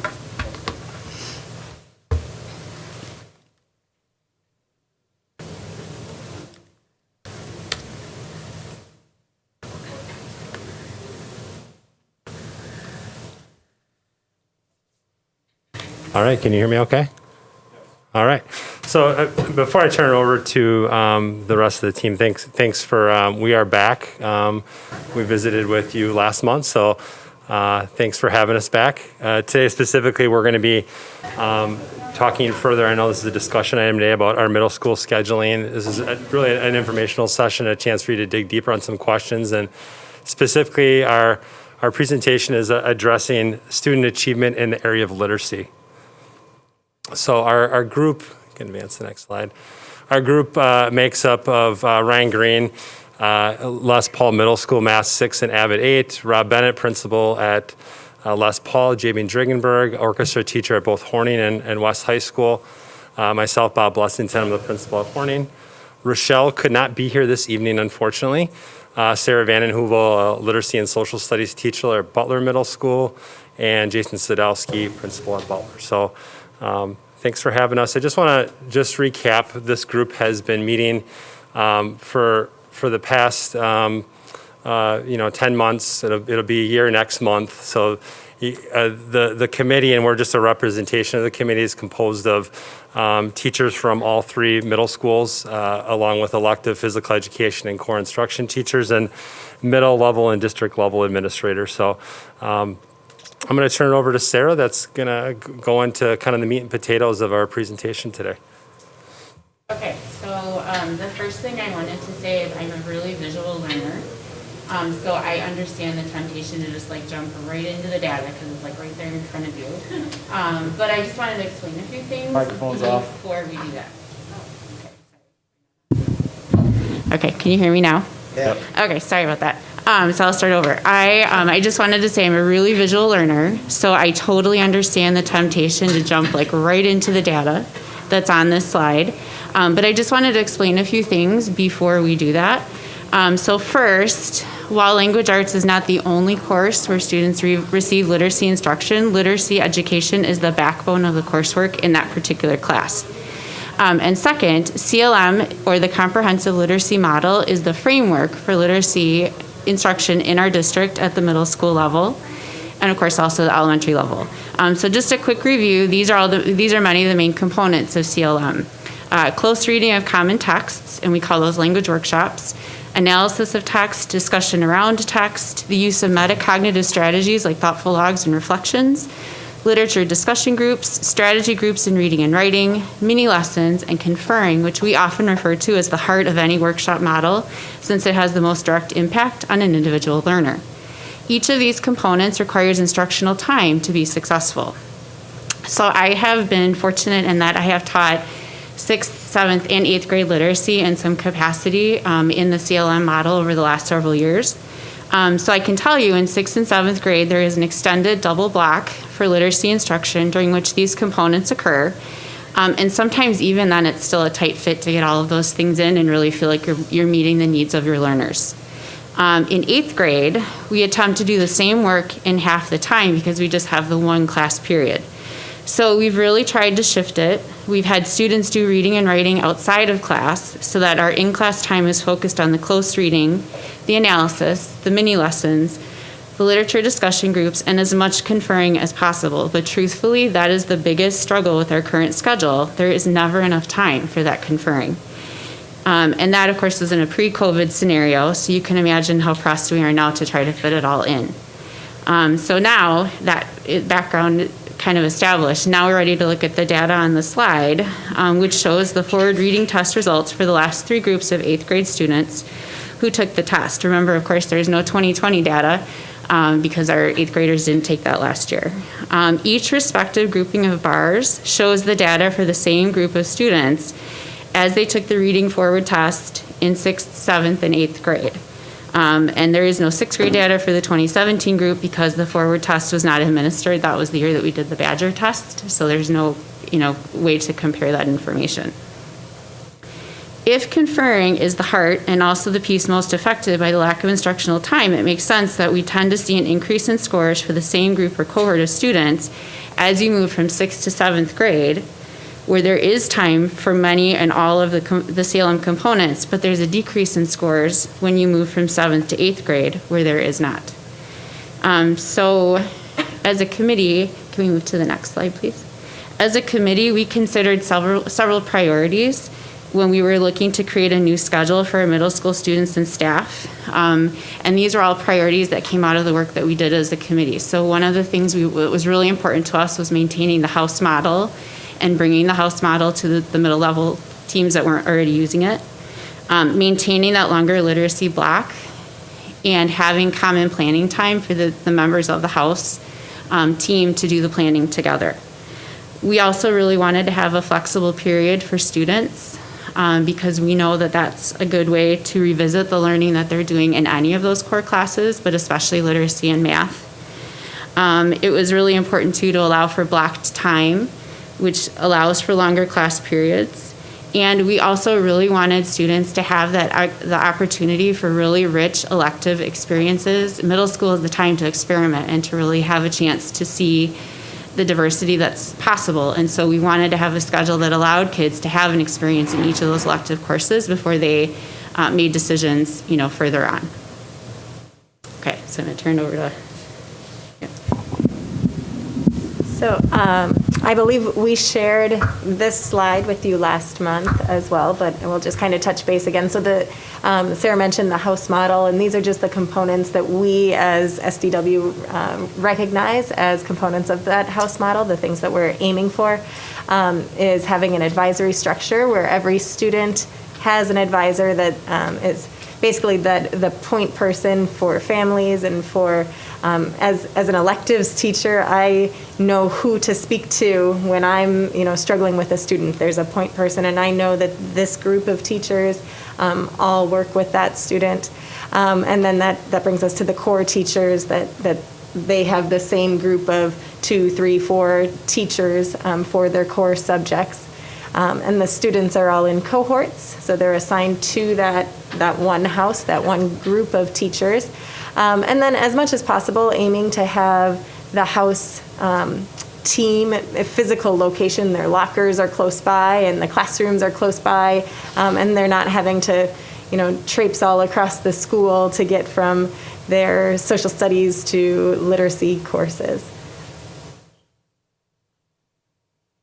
And so these are the things that we have reached a point that we're ready to move ahead with. There's still a lot more work to be done. We're not ready for everything yet, but these are kind of our first steps that we're looking to you to to approve, I guess, next month, right? So to start to gnaw on a little bit, I guess, the structure that we have decided that in order to best fit that literacy model in the 8th grade and still allow for the same number of electives in 8th grade, that we would be moving from a 7-period day to an 8-period day or structure.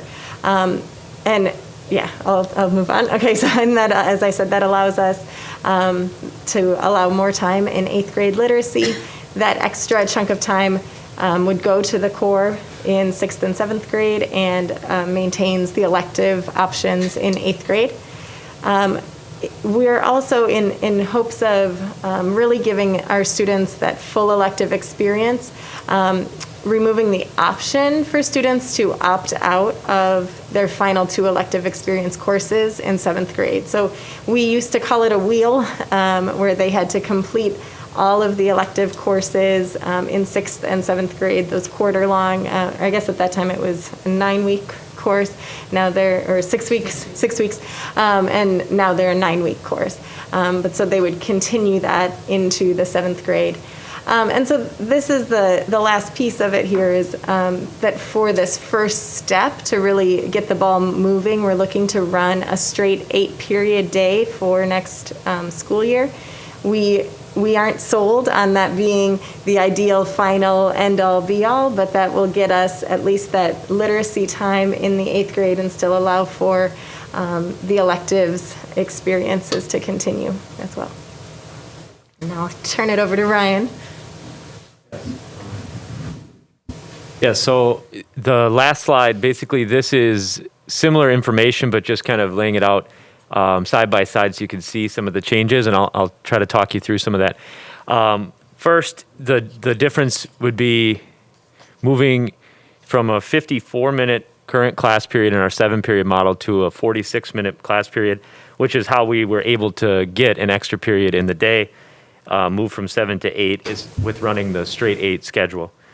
And then if we start our focus actually on the right side of this slide with the 8th grade, what you'll see is you maintain the same number of elective course offerings, and you can see that kind of side by side, and it summarizes at the bottom as well, but we also count the extra block of core time, which would be where we gain the time for the literacy, the double block of literacy. And again, core is being referred to as literacy, math, science, and social studies, so you can kind of flex those in at those different spots and see where we gain an extra one for 8th grade. So now if we look over to the 6th and 7th grade, again, you'll see that we maintain the same number of elective offerings. They're a little bit different in structure in 7th grade. And that, again, is referring to the change in completing the 6th grade wheel for the first semester, those last 2 quarter classes that they're not getting in the 6th grade wheel. But then beyond that, we do maintain the double block for ELA or for the literacy curriculum. And then there is still an additional core time that we would be using to meet student needs within that house level structure. So that's where we feel like we can really start to leverage the advantages of the house system that we've talked about at the middle level by using that time to meet our students' needs.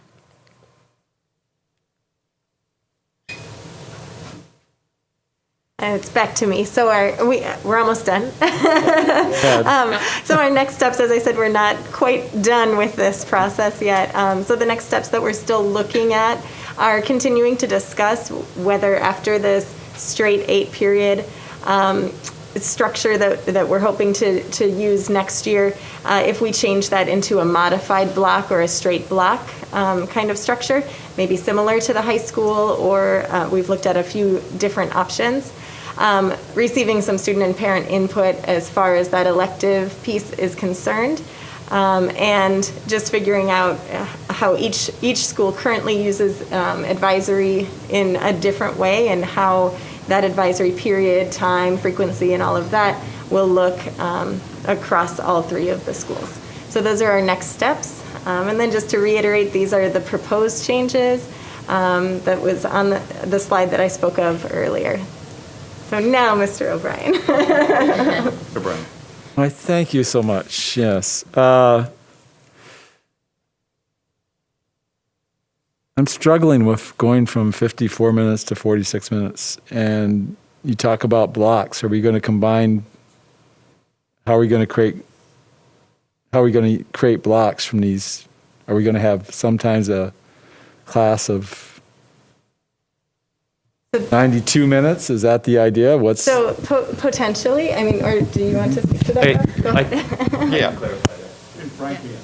So the proposal would be to move to the straight 8 46-minute class periods for next year, with the intent of next steps looking at implementing a block potentially down the road.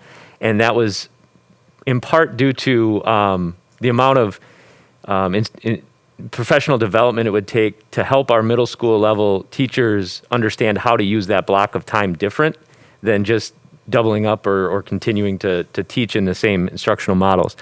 And I thought this, I was looking through the presentation today, and I actually thought the same thing. I'm like, man, these periods are so short. But on what we call it a cardinal day, our ACP days right now, which is what we've been running through the hybrid model this year. And now at our school, we're running it. Two of our face-to-face days are running those ACP days, those advisory days. Our class periods are 48 minutes on those days with a 30-minute advisory period.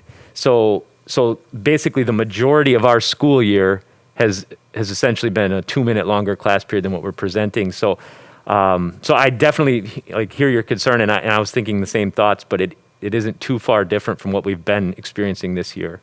Well, hopefully everything's different from what we've been experiencing this year. I know, Mr. Bennett, you've been here for a while, right? The rest of you, have you been here for longer than 10, 15 years? You know how people feel about 45-minute classes, the old 8-period day. It wasn't the most popular thing this school district's ever done, as I recall. And this seems like we're rolling back to it. Mr. Bennett. And that's a piece, I think, looking at how Ryan has presented the slide here, where the cores are put together to build in those blocks of times and to really fundamentally bring that house model back, buys us back transitional minutes. So on a grid. Is your microphone on? Yep. Are we there? Okay. You'll see the blocks are connected together, and that takes away, as Sarah spoke about, proximity of courses and things too, which would reduce transitional times, which would allow teachers to work with flexibility, with fidelity, to carry out the curriculum the way they need to, and to buy back those minutes in passing. So students have a passing time built in right now. Those times could be brought back into your instructional minutes, which would be 4 minutes, which would bring us back to the 50 minutes based on student proximity and the courses that they're next to. This allows us to be able to utilize that time based, as Ryan said, on student need. So the time could be different, but the learning is what is the most important piece, and that flexibility with that fidelity of how we're going to deliver that curriculum.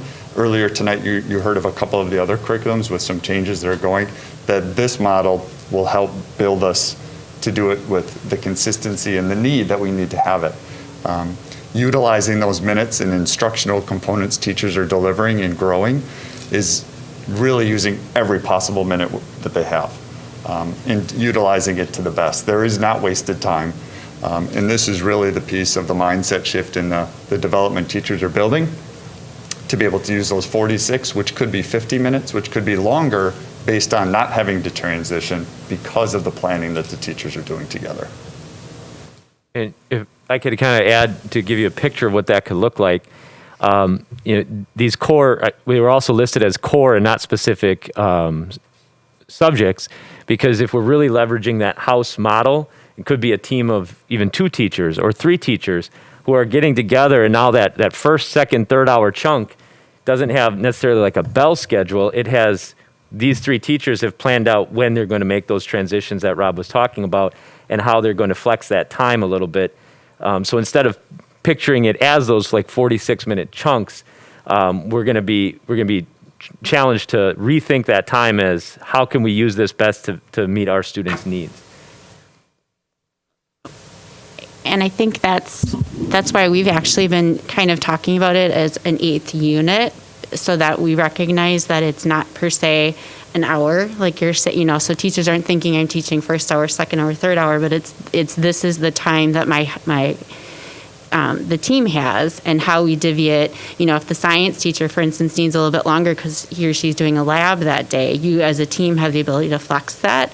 But that's the kind of thinking too that we knew we would need definitely some PD time for with teams, because there are teams that are ready to roll with that in some buildings and there are teams that wouldn't be. And that's why the straight 8 next year buys us the time to build in that PD so that we can continue to move in a direction where that flexibility is really there, but we also know how to maximize on it. Mr. O'Brien. This is a hard thing to cover in this particular environment because I would say our staff isn't in the best mood to deal with changes right now. I'm, given the circumstances of COVID.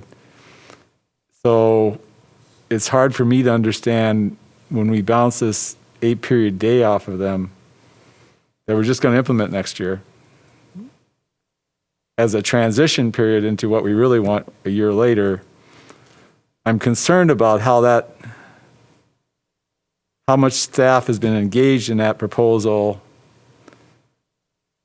and how hard it would be to engage them in that proposal at this point in time because of the nature of everything else they're doing. It's a rough year. I mean, we know that. So I'm concerned about an 8-period day, even for a year, without it being fully defined completely as not a transition year, but an actual, here's what we're going to do and go forward. And I don't want to rush into something. I wouldn't want to rush into something that hasn't fully engaged the staff for the upcoming school year that's so significant without them being ready for it, engaged into it, understanding it, and also it being just a transition. It really kind of concerns me, all that stuff, because for me, 46 minutes in a class is short. It's short. I never had a 46-minute class. I never had an 8-period day. I never had a 7-period day. I had a 6-period day. So it's kind of like breaking the school day up into 8 periods for me is a little bit of a challenge unless I know how those 8 periods are going to be constructed. To speak just a little bit to the transitional piece, making the adjustment to an 8-unit day is also a transition for our students that are currently in 6th grade or 7th grade, because as we transition, they're also transitioning, knowing that they've experienced part of the elective, they've experienced part of a 6th grade workshop and 7th grade workshop. So the transition over time also aligns with the student transition. For students who are in 6th grade currently, their transition to 7, there's time that they need to fill in those transitions along the way. Because if we aren't careful with that transition for them as well, they would lose out. This allows us through a step-by-step process to make the transition for our instructional staff as well as our students to transition together in those times, rather than making a whole-scale change when some kids may have or may not have experienced something. This allows them to make that transition as well, incrementally, and for the student well-being and benefit to be ready for that next step as well. Mr. O'Brien. So imagine if we were doing this, if we had said yes to this a year ago, to an 8-period day change for this upcoming year. Let's say we did it in January. And then we had COVID come along. This means more transitions, and there's all sorts of additional stuff that takes place when you transition from period to period. And I already hear from teachers that conducting the class is tough because they have to clean here, clean there, transitions. And we're talking about that this might not be the only flu pandemic we have. We might have another one in the future. I think we got to be very careful in considerations of shorter class periods and 8-period days as being something that has long-term viability.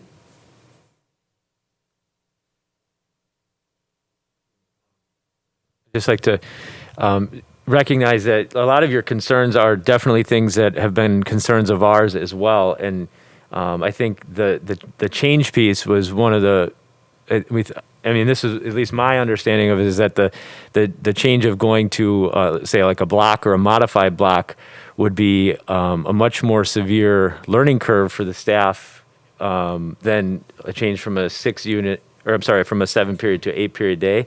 And I guess the part that maybe trumps a lot of those concerns for our team right now is the urgency to give that extra time to literacy to meet those needs. And so, I go back to Mr. O'Brien's concerns regarding how short the periods are, and some of the things you just listed. And again, I would just say we definitely share a lot of those concerns, but I think right now the urgency has been we're going back to like our original focus of why we were doing the study to make some changes. Mr. Baumgart. I recognize your concerns there, but there's another side to this that I want to make sure is happening, I don't know if it's first, but at least at the same time, and that's the house. That'll be there because, as you mentioned previously, passing time is greatly reduced. I don't know if it's greatly, but it's significantly, that's another word. Reduced because in houses you don't have to get up and move around the building, all right? I think about some of the transitions we've made in the pandemic piece of transitions, and we've learned some of those things to mitigate things by passing time and utilizing those. We've learned a great deal of those things, and that house model really brings that togetherness and collaboration of the staff to utilize that time. So students aren't in the hallways for 4 minutes. They're to and from class in 45 seconds or less at times. Their longest transition is lunch. So it really allows that intentional planning to maximize the learning time. That will happen, again, either before or at the same time. Yep. And that's a process that we're all working extremely hard to implement with fidelity in our structures. And I think that is the key. The intent of all of this is the fidelity of that instruction that's going to take place for the student benefit. Mr. O'Brien. So when we had our first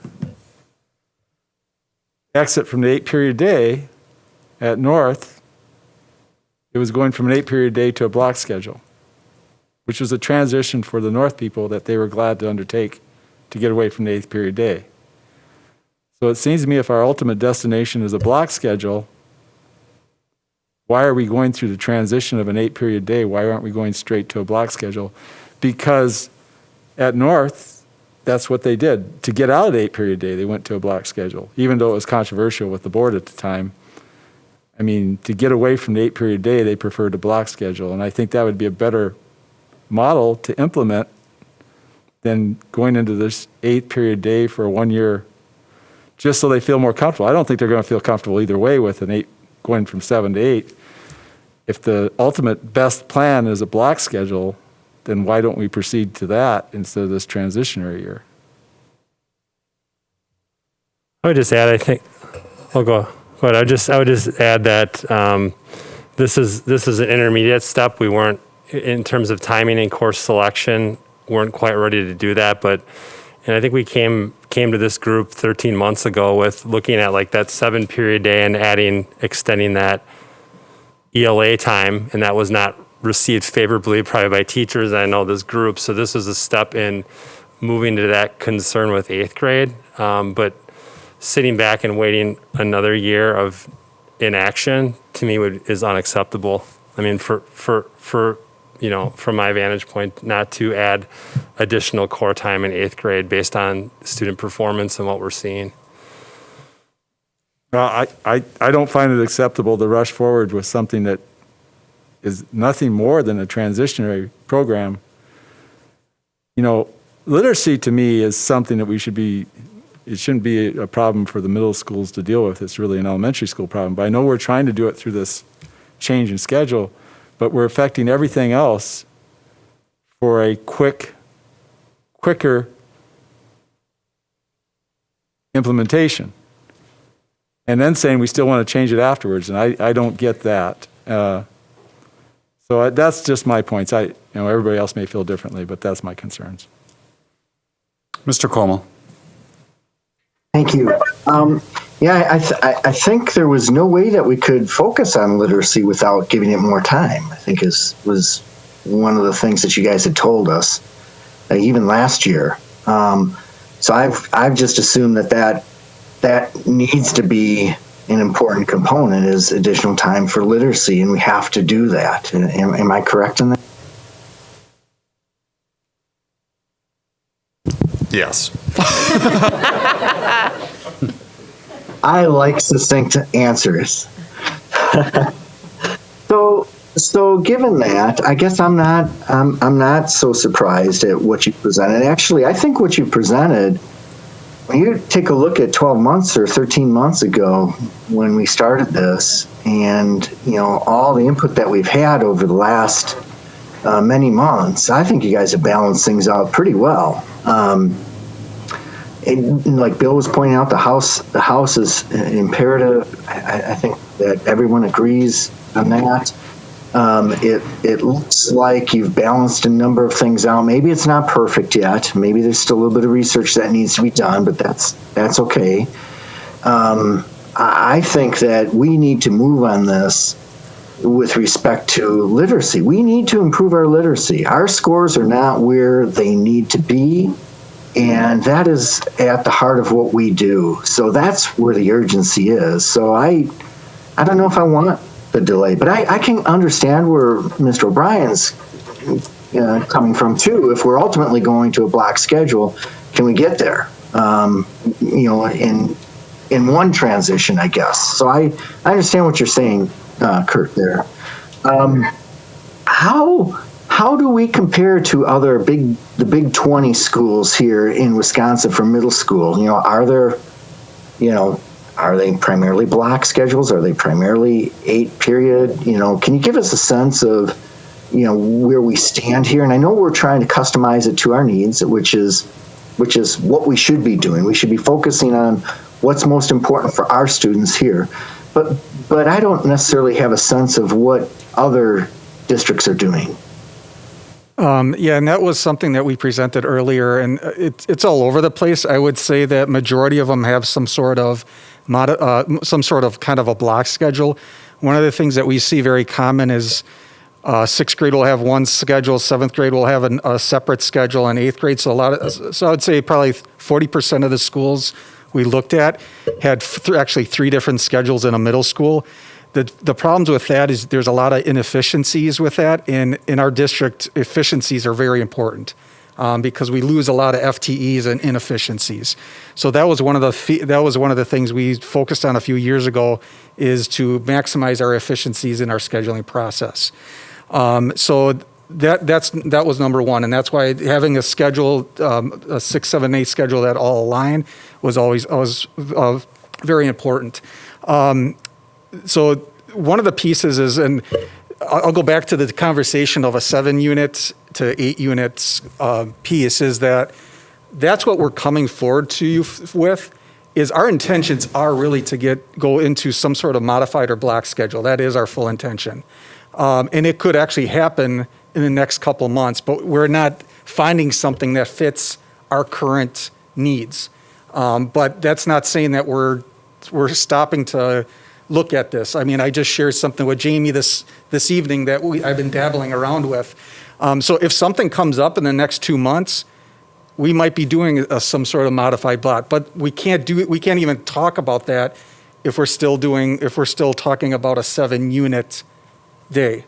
We really need that 8 unit day to be able to balance out what a modified or a block schedule really looks like. So I guess that's kind of my 2 cents of how, in the logistical side of it, of why we're proposing this now, and also the time frame is we got to have this set up probably by I think it's February is what we have to roll out final schedule or start rolling out schedules. Mr. O'Brien. Yeah, the reason this got, and we dealt with this last year, and one of the concerns was staff engaged enough in the proposed plan? And they weren't, okay? So you went back and you engaged staff, but I'm not sure staff is engaged in this proposed plan. I think it's hard to engage staff right now because they're so much swamped, but we can't ignore that. I mean, I've heard just snippets of some concerns on the foreign language part of this, but I don't know if that's true, right? There's some concerns there.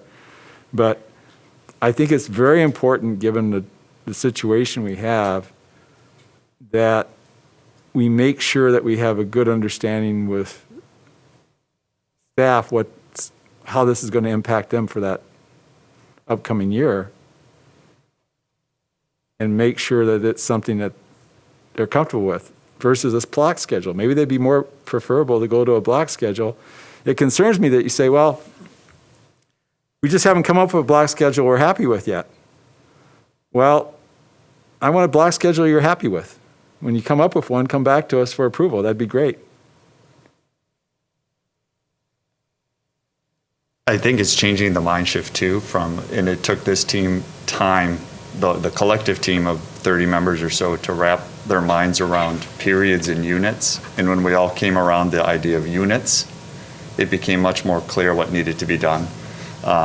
So that was the piece that really took some time to work through. And I think getting that collective voice, it's a credit to the team, not only here tonight, but the 20 others that have been engaged in those conversations, and some emotional conversations about what is good and what is great and what we need to move forward with. And they've persevered and have been extremely resilient, even through June, July, August, and September to get to now November. And knowing it's a never-ending process when we're thinking about what's in the best interests of our students and our families. We can't ignore where we are with some data. We have a proposal to move to the unit, which is that step, and really not being period. And that's a step that we need as a collective group and a collective middle school team across our district to be able to provide what our students deserve. And that'll be the tireless work that this team continues to go to, in knowing that we've implemented things with the house model a little bit differently in different places, all with the intent to increase the opportunities for our kids. I don't think there's anyone in this room that's going to want to close a door on a student, and this is our step to do that. And it's changing a mind shift, and our staff has shown through unprecedented times that their resilience for the best interests of kids are at heart. It has stretched them to the limits. It has stretched this team to the limits. It has stretched thinking to different limits, but that will continue to go on. But this is our first need as a committee to be able to move to a unit that matches the model that we need to improve for our kids.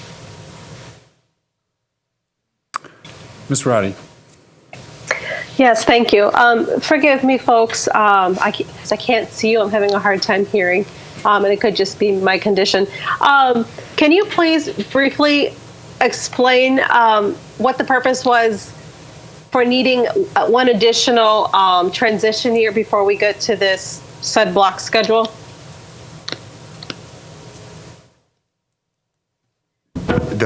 As we take the time to get this implemented, right now we're looking at a staffing discussion that starts in late December into January and February.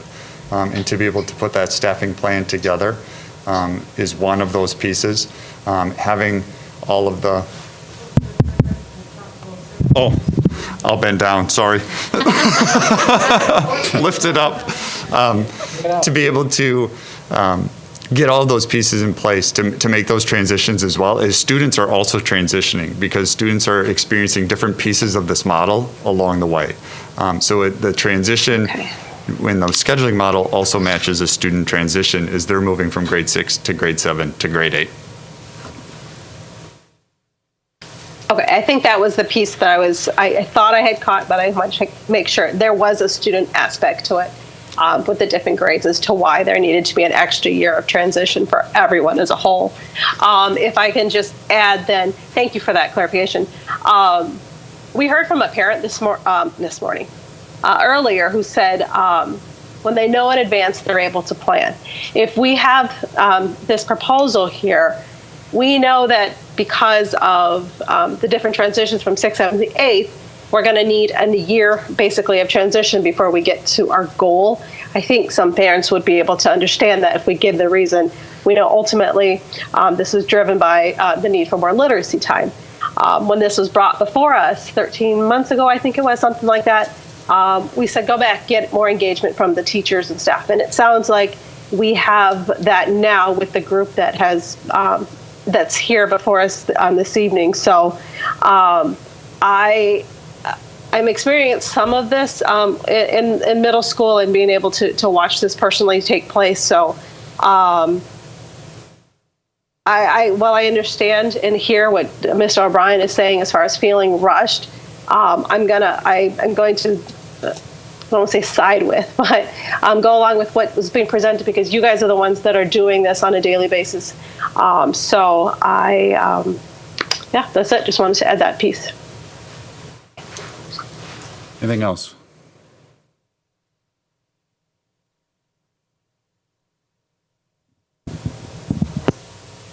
Okay. So we would appreciate you taking our considerations and our feedback and bringing those back to us. Thank you for, the in-depth presentation. Thank you for taking the time to answer our questions and to listen to our concerns. We still do have some out there, and we look forward to having those researched a little bit more and a little bit more time spent on those, and then bringing those back to us again. Thank you very much, all of you, for being here. Have a good evening.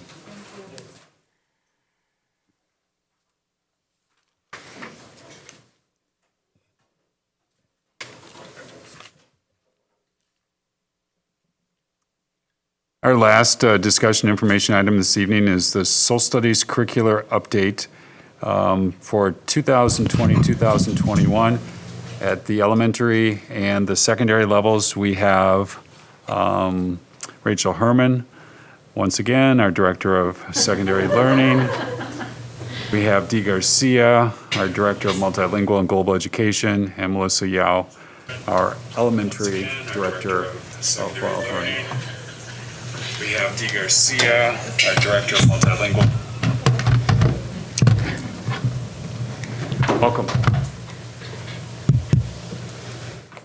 You ready? Oh, we're good. Good afternoon, everyone.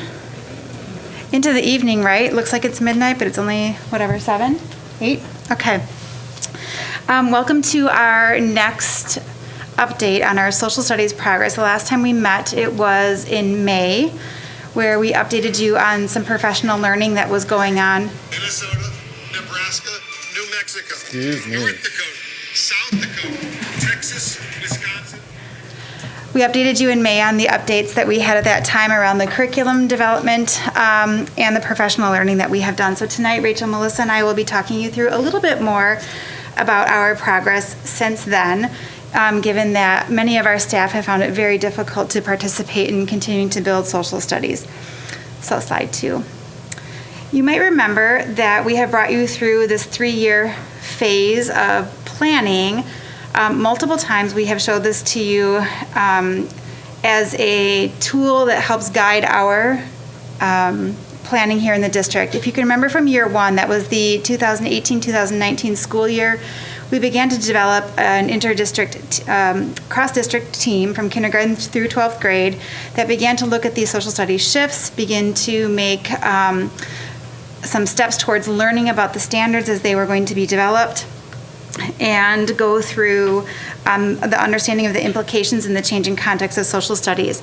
All of the little starred points are things that we feel fairly confident that we are at that place in time. Going forward into year 2, which was last year, we had big hopes that we would be able to significantly unpack standards and begin to undertake the curriculum design process. As you know, we got through February with our secondary team and had to take a pretty significant pause, and we were not able to continue that work as of March until we began to work again with Rachel and put it back on track. So at this point, we are really looking at how we are going to begin to engage specific content area teams around elementary and middle school and high school to begin to forward that work, and that's what we'd like to talk to you about tonight. Slide 3, please. You can also remember that out of the last year of work, we solidified a vision of teaching and learning in social studies that really puts at the center and the forefront some of the shifts that we've educated about educated you about in the past. And the first one is that social studies will now take a more integrated approach to teaching and learning, including that geography, economics, political science, behavior sciences, inquiry, and history will all be interwoven together rather than standalone units or courses. There will continue to be standalone units and courses as we go through this process, but the goal is to have more integrated study. We also know that the purpose of our social studies is to have students engage in active development of questions where they are able to use and analyze evidence from primary and secondary sources to be able to develop and respond with sound arguments. We believe that this is part of creating a civically minded and participatory culture if students have this opportunity. Next slide. I'm going to invite, if it's okay, one of my colleagues to talk about the shifts in the social studies instruction as I went over briefly, but just in more bulleted fashion. Sure. So, as we discussed before, there's some Oh, I thought it was, oh, it's blue. It's green. So as we had talked before, one of the big shifts of the social studies curriculum coming out from the state is in the inquiry process, as Dee has mentioned. And so we really want to work with providing students with topics that are relevant to them. So using what has happened in history and relating it to what is currently happening. So really providing opportunities for engagement and students getting involved. Another part that Dee mentioned is just the critical thinking aspect of social studies and really questioning what is happening, what has happened, and why. So there'll be lots of integrated skills through investigation and research happening in this. And a big, huge piece that's a major change is the importance of argumentation. And so that is claim, evidence, and reasoning that will be a major part of this shift. And then the purpose of all this, as Dee mentioned earlier, is civic engagement. We want to produce students who are citizens that are engaged in the community in which they live. Another point is just the progression that it takes from kindergarten through 12th grade. It's that integrated approach all the way across the years. So to accomplish our task, this year, Melissa and I have some goals created for the kindergarten through 5th grade team, and then Rachel and I have worked on some goals for the 6th through 12th grade team. So at elementary, what we are going to do is we have asked principals to designate a site representative or two who are passionate about social studies and have the capacity to begin to look at this work and get a little bit deeper. We are going to engage them in some professional learning around inquiry and the inquiry design model, specifically to be able to support a spring pilot of social studies resources. We do have some resources that Melissa and a small team of and Dan Keyser and I vetted throughout the spring trimester. However, the group was not as robust as we needed it to be to really carry it forth. So we are looking at making a larger group to be able to bring them to that same point. If we are able to engage in a pilot, we will choose teachers who are willing and open to that process and looking for the opportunity to lead by their participation and involve them in that pilot between like March and April, more or less. And we hope to be able to update this committee on our progress at that point and make a recommendation moving forward. We also know that we are going to have significant work in the summer and going into next year to develop a curriculum framework for social studies teaching and learning, assessments, instructional resources and tools, etc. So the summer will be spent creating phase 2 of our curriculum design process and preparing phase 3, which is on the professional development and rollout of the new curriculum.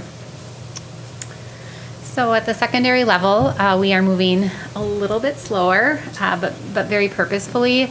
As Dee mentioned, some of the shifts that are required within these new standards are a pretty significant shift from the way that we have historically done business in social studies.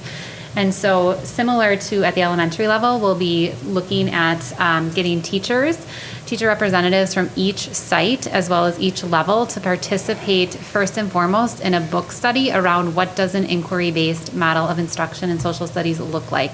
And so we've already vetted that text. It's been recommended both at a national level as well as the state level as being something that, again, really builds the why behind the shift. And so our team of teachers will be starting with that process. We're looking at this year inviting in some student groups as well as the alumni group that I know Amanda Roddy is spearheading to really talk with particularly our secondary folks about the experience that they have within their social studies classes. We are going to be conducting a student and family survey, again, around that experience. And then we are going to begin to move through phase 1 of that curriculum design process, which is really just an analysis of the current state of the state. So what are the courses that we offer? How do they currently align with our standards? And then student performance. So what kind of data trends are we seeing? What AP courses are they taking? How are they performing post-secondary? So we'll be moving through that phase 1 process.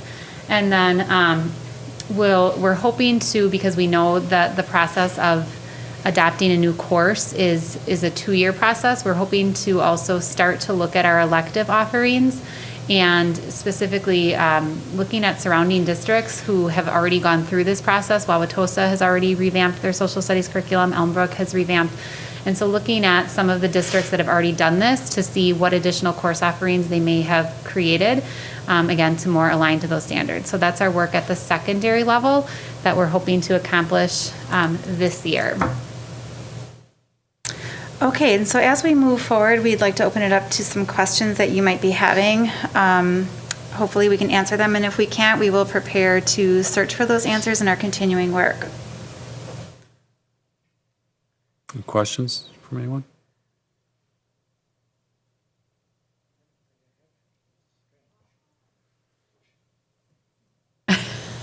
I'll tell you what, I think it's a great idea. Let's get going. Thank you. We do too. We do too. It's a pretty aggressive, agenda for all of you, and understanding the COVID-19 situation that we're in. I guess personally, I would just ask that we consider what's going on with our staff and and their caseloads and workloads, and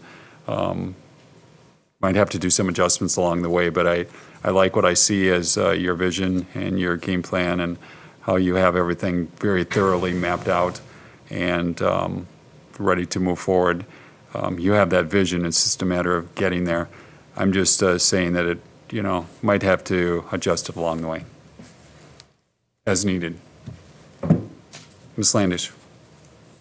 Thank you for acknowledging that, Mr. Dietz. I guess I'd just like to say, too, when this board approved our curricular design process, 4 years ago, you did approve it with more resources than we have now, certainly. So you're looking at the resources in front of you. But what you also did approve that can be guaranteed, and I know Mr. O'Brien appreciates this, is the staff involvement and parent engagement. So that is guaranteed in our process, and because that's guaranteed in our process, it may change the pace at which it happens, but you can be guaranteed that that will happen. I'd like to add that key to our teacher teams is the representation across the district. We will have special educators participating in our curriculum design process, dual language educators, and of course regular educators, which is an inspiring approach, especially since many of those subgroups have not always been represented. I have no doubt that you've looked at all those groups, and knowing each one of you individually, I'm sure that they'll be welcome to the table and their input will be well received. So I appreciate that. Any other comments or questions? Thank you very much for being so detailed and for your leadership. We really appreciate it. We look forward to seeing this vision come to completion down the road, and we look forward to updates along the way. Yeah, thank you very much.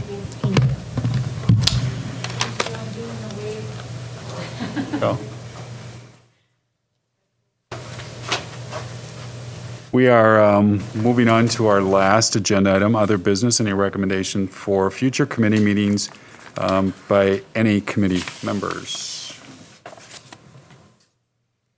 Okay. Seeing none, I want to thank each and every one of you for your involvement and your participation this evening. At this time, our meeting is adjourned. The next Teaching and Learning Committee meeting is scheduled for Tuesday, December 1st, 2020 at 6 p.m. here in the boardroom. Have a good evening, everyone. Thank you.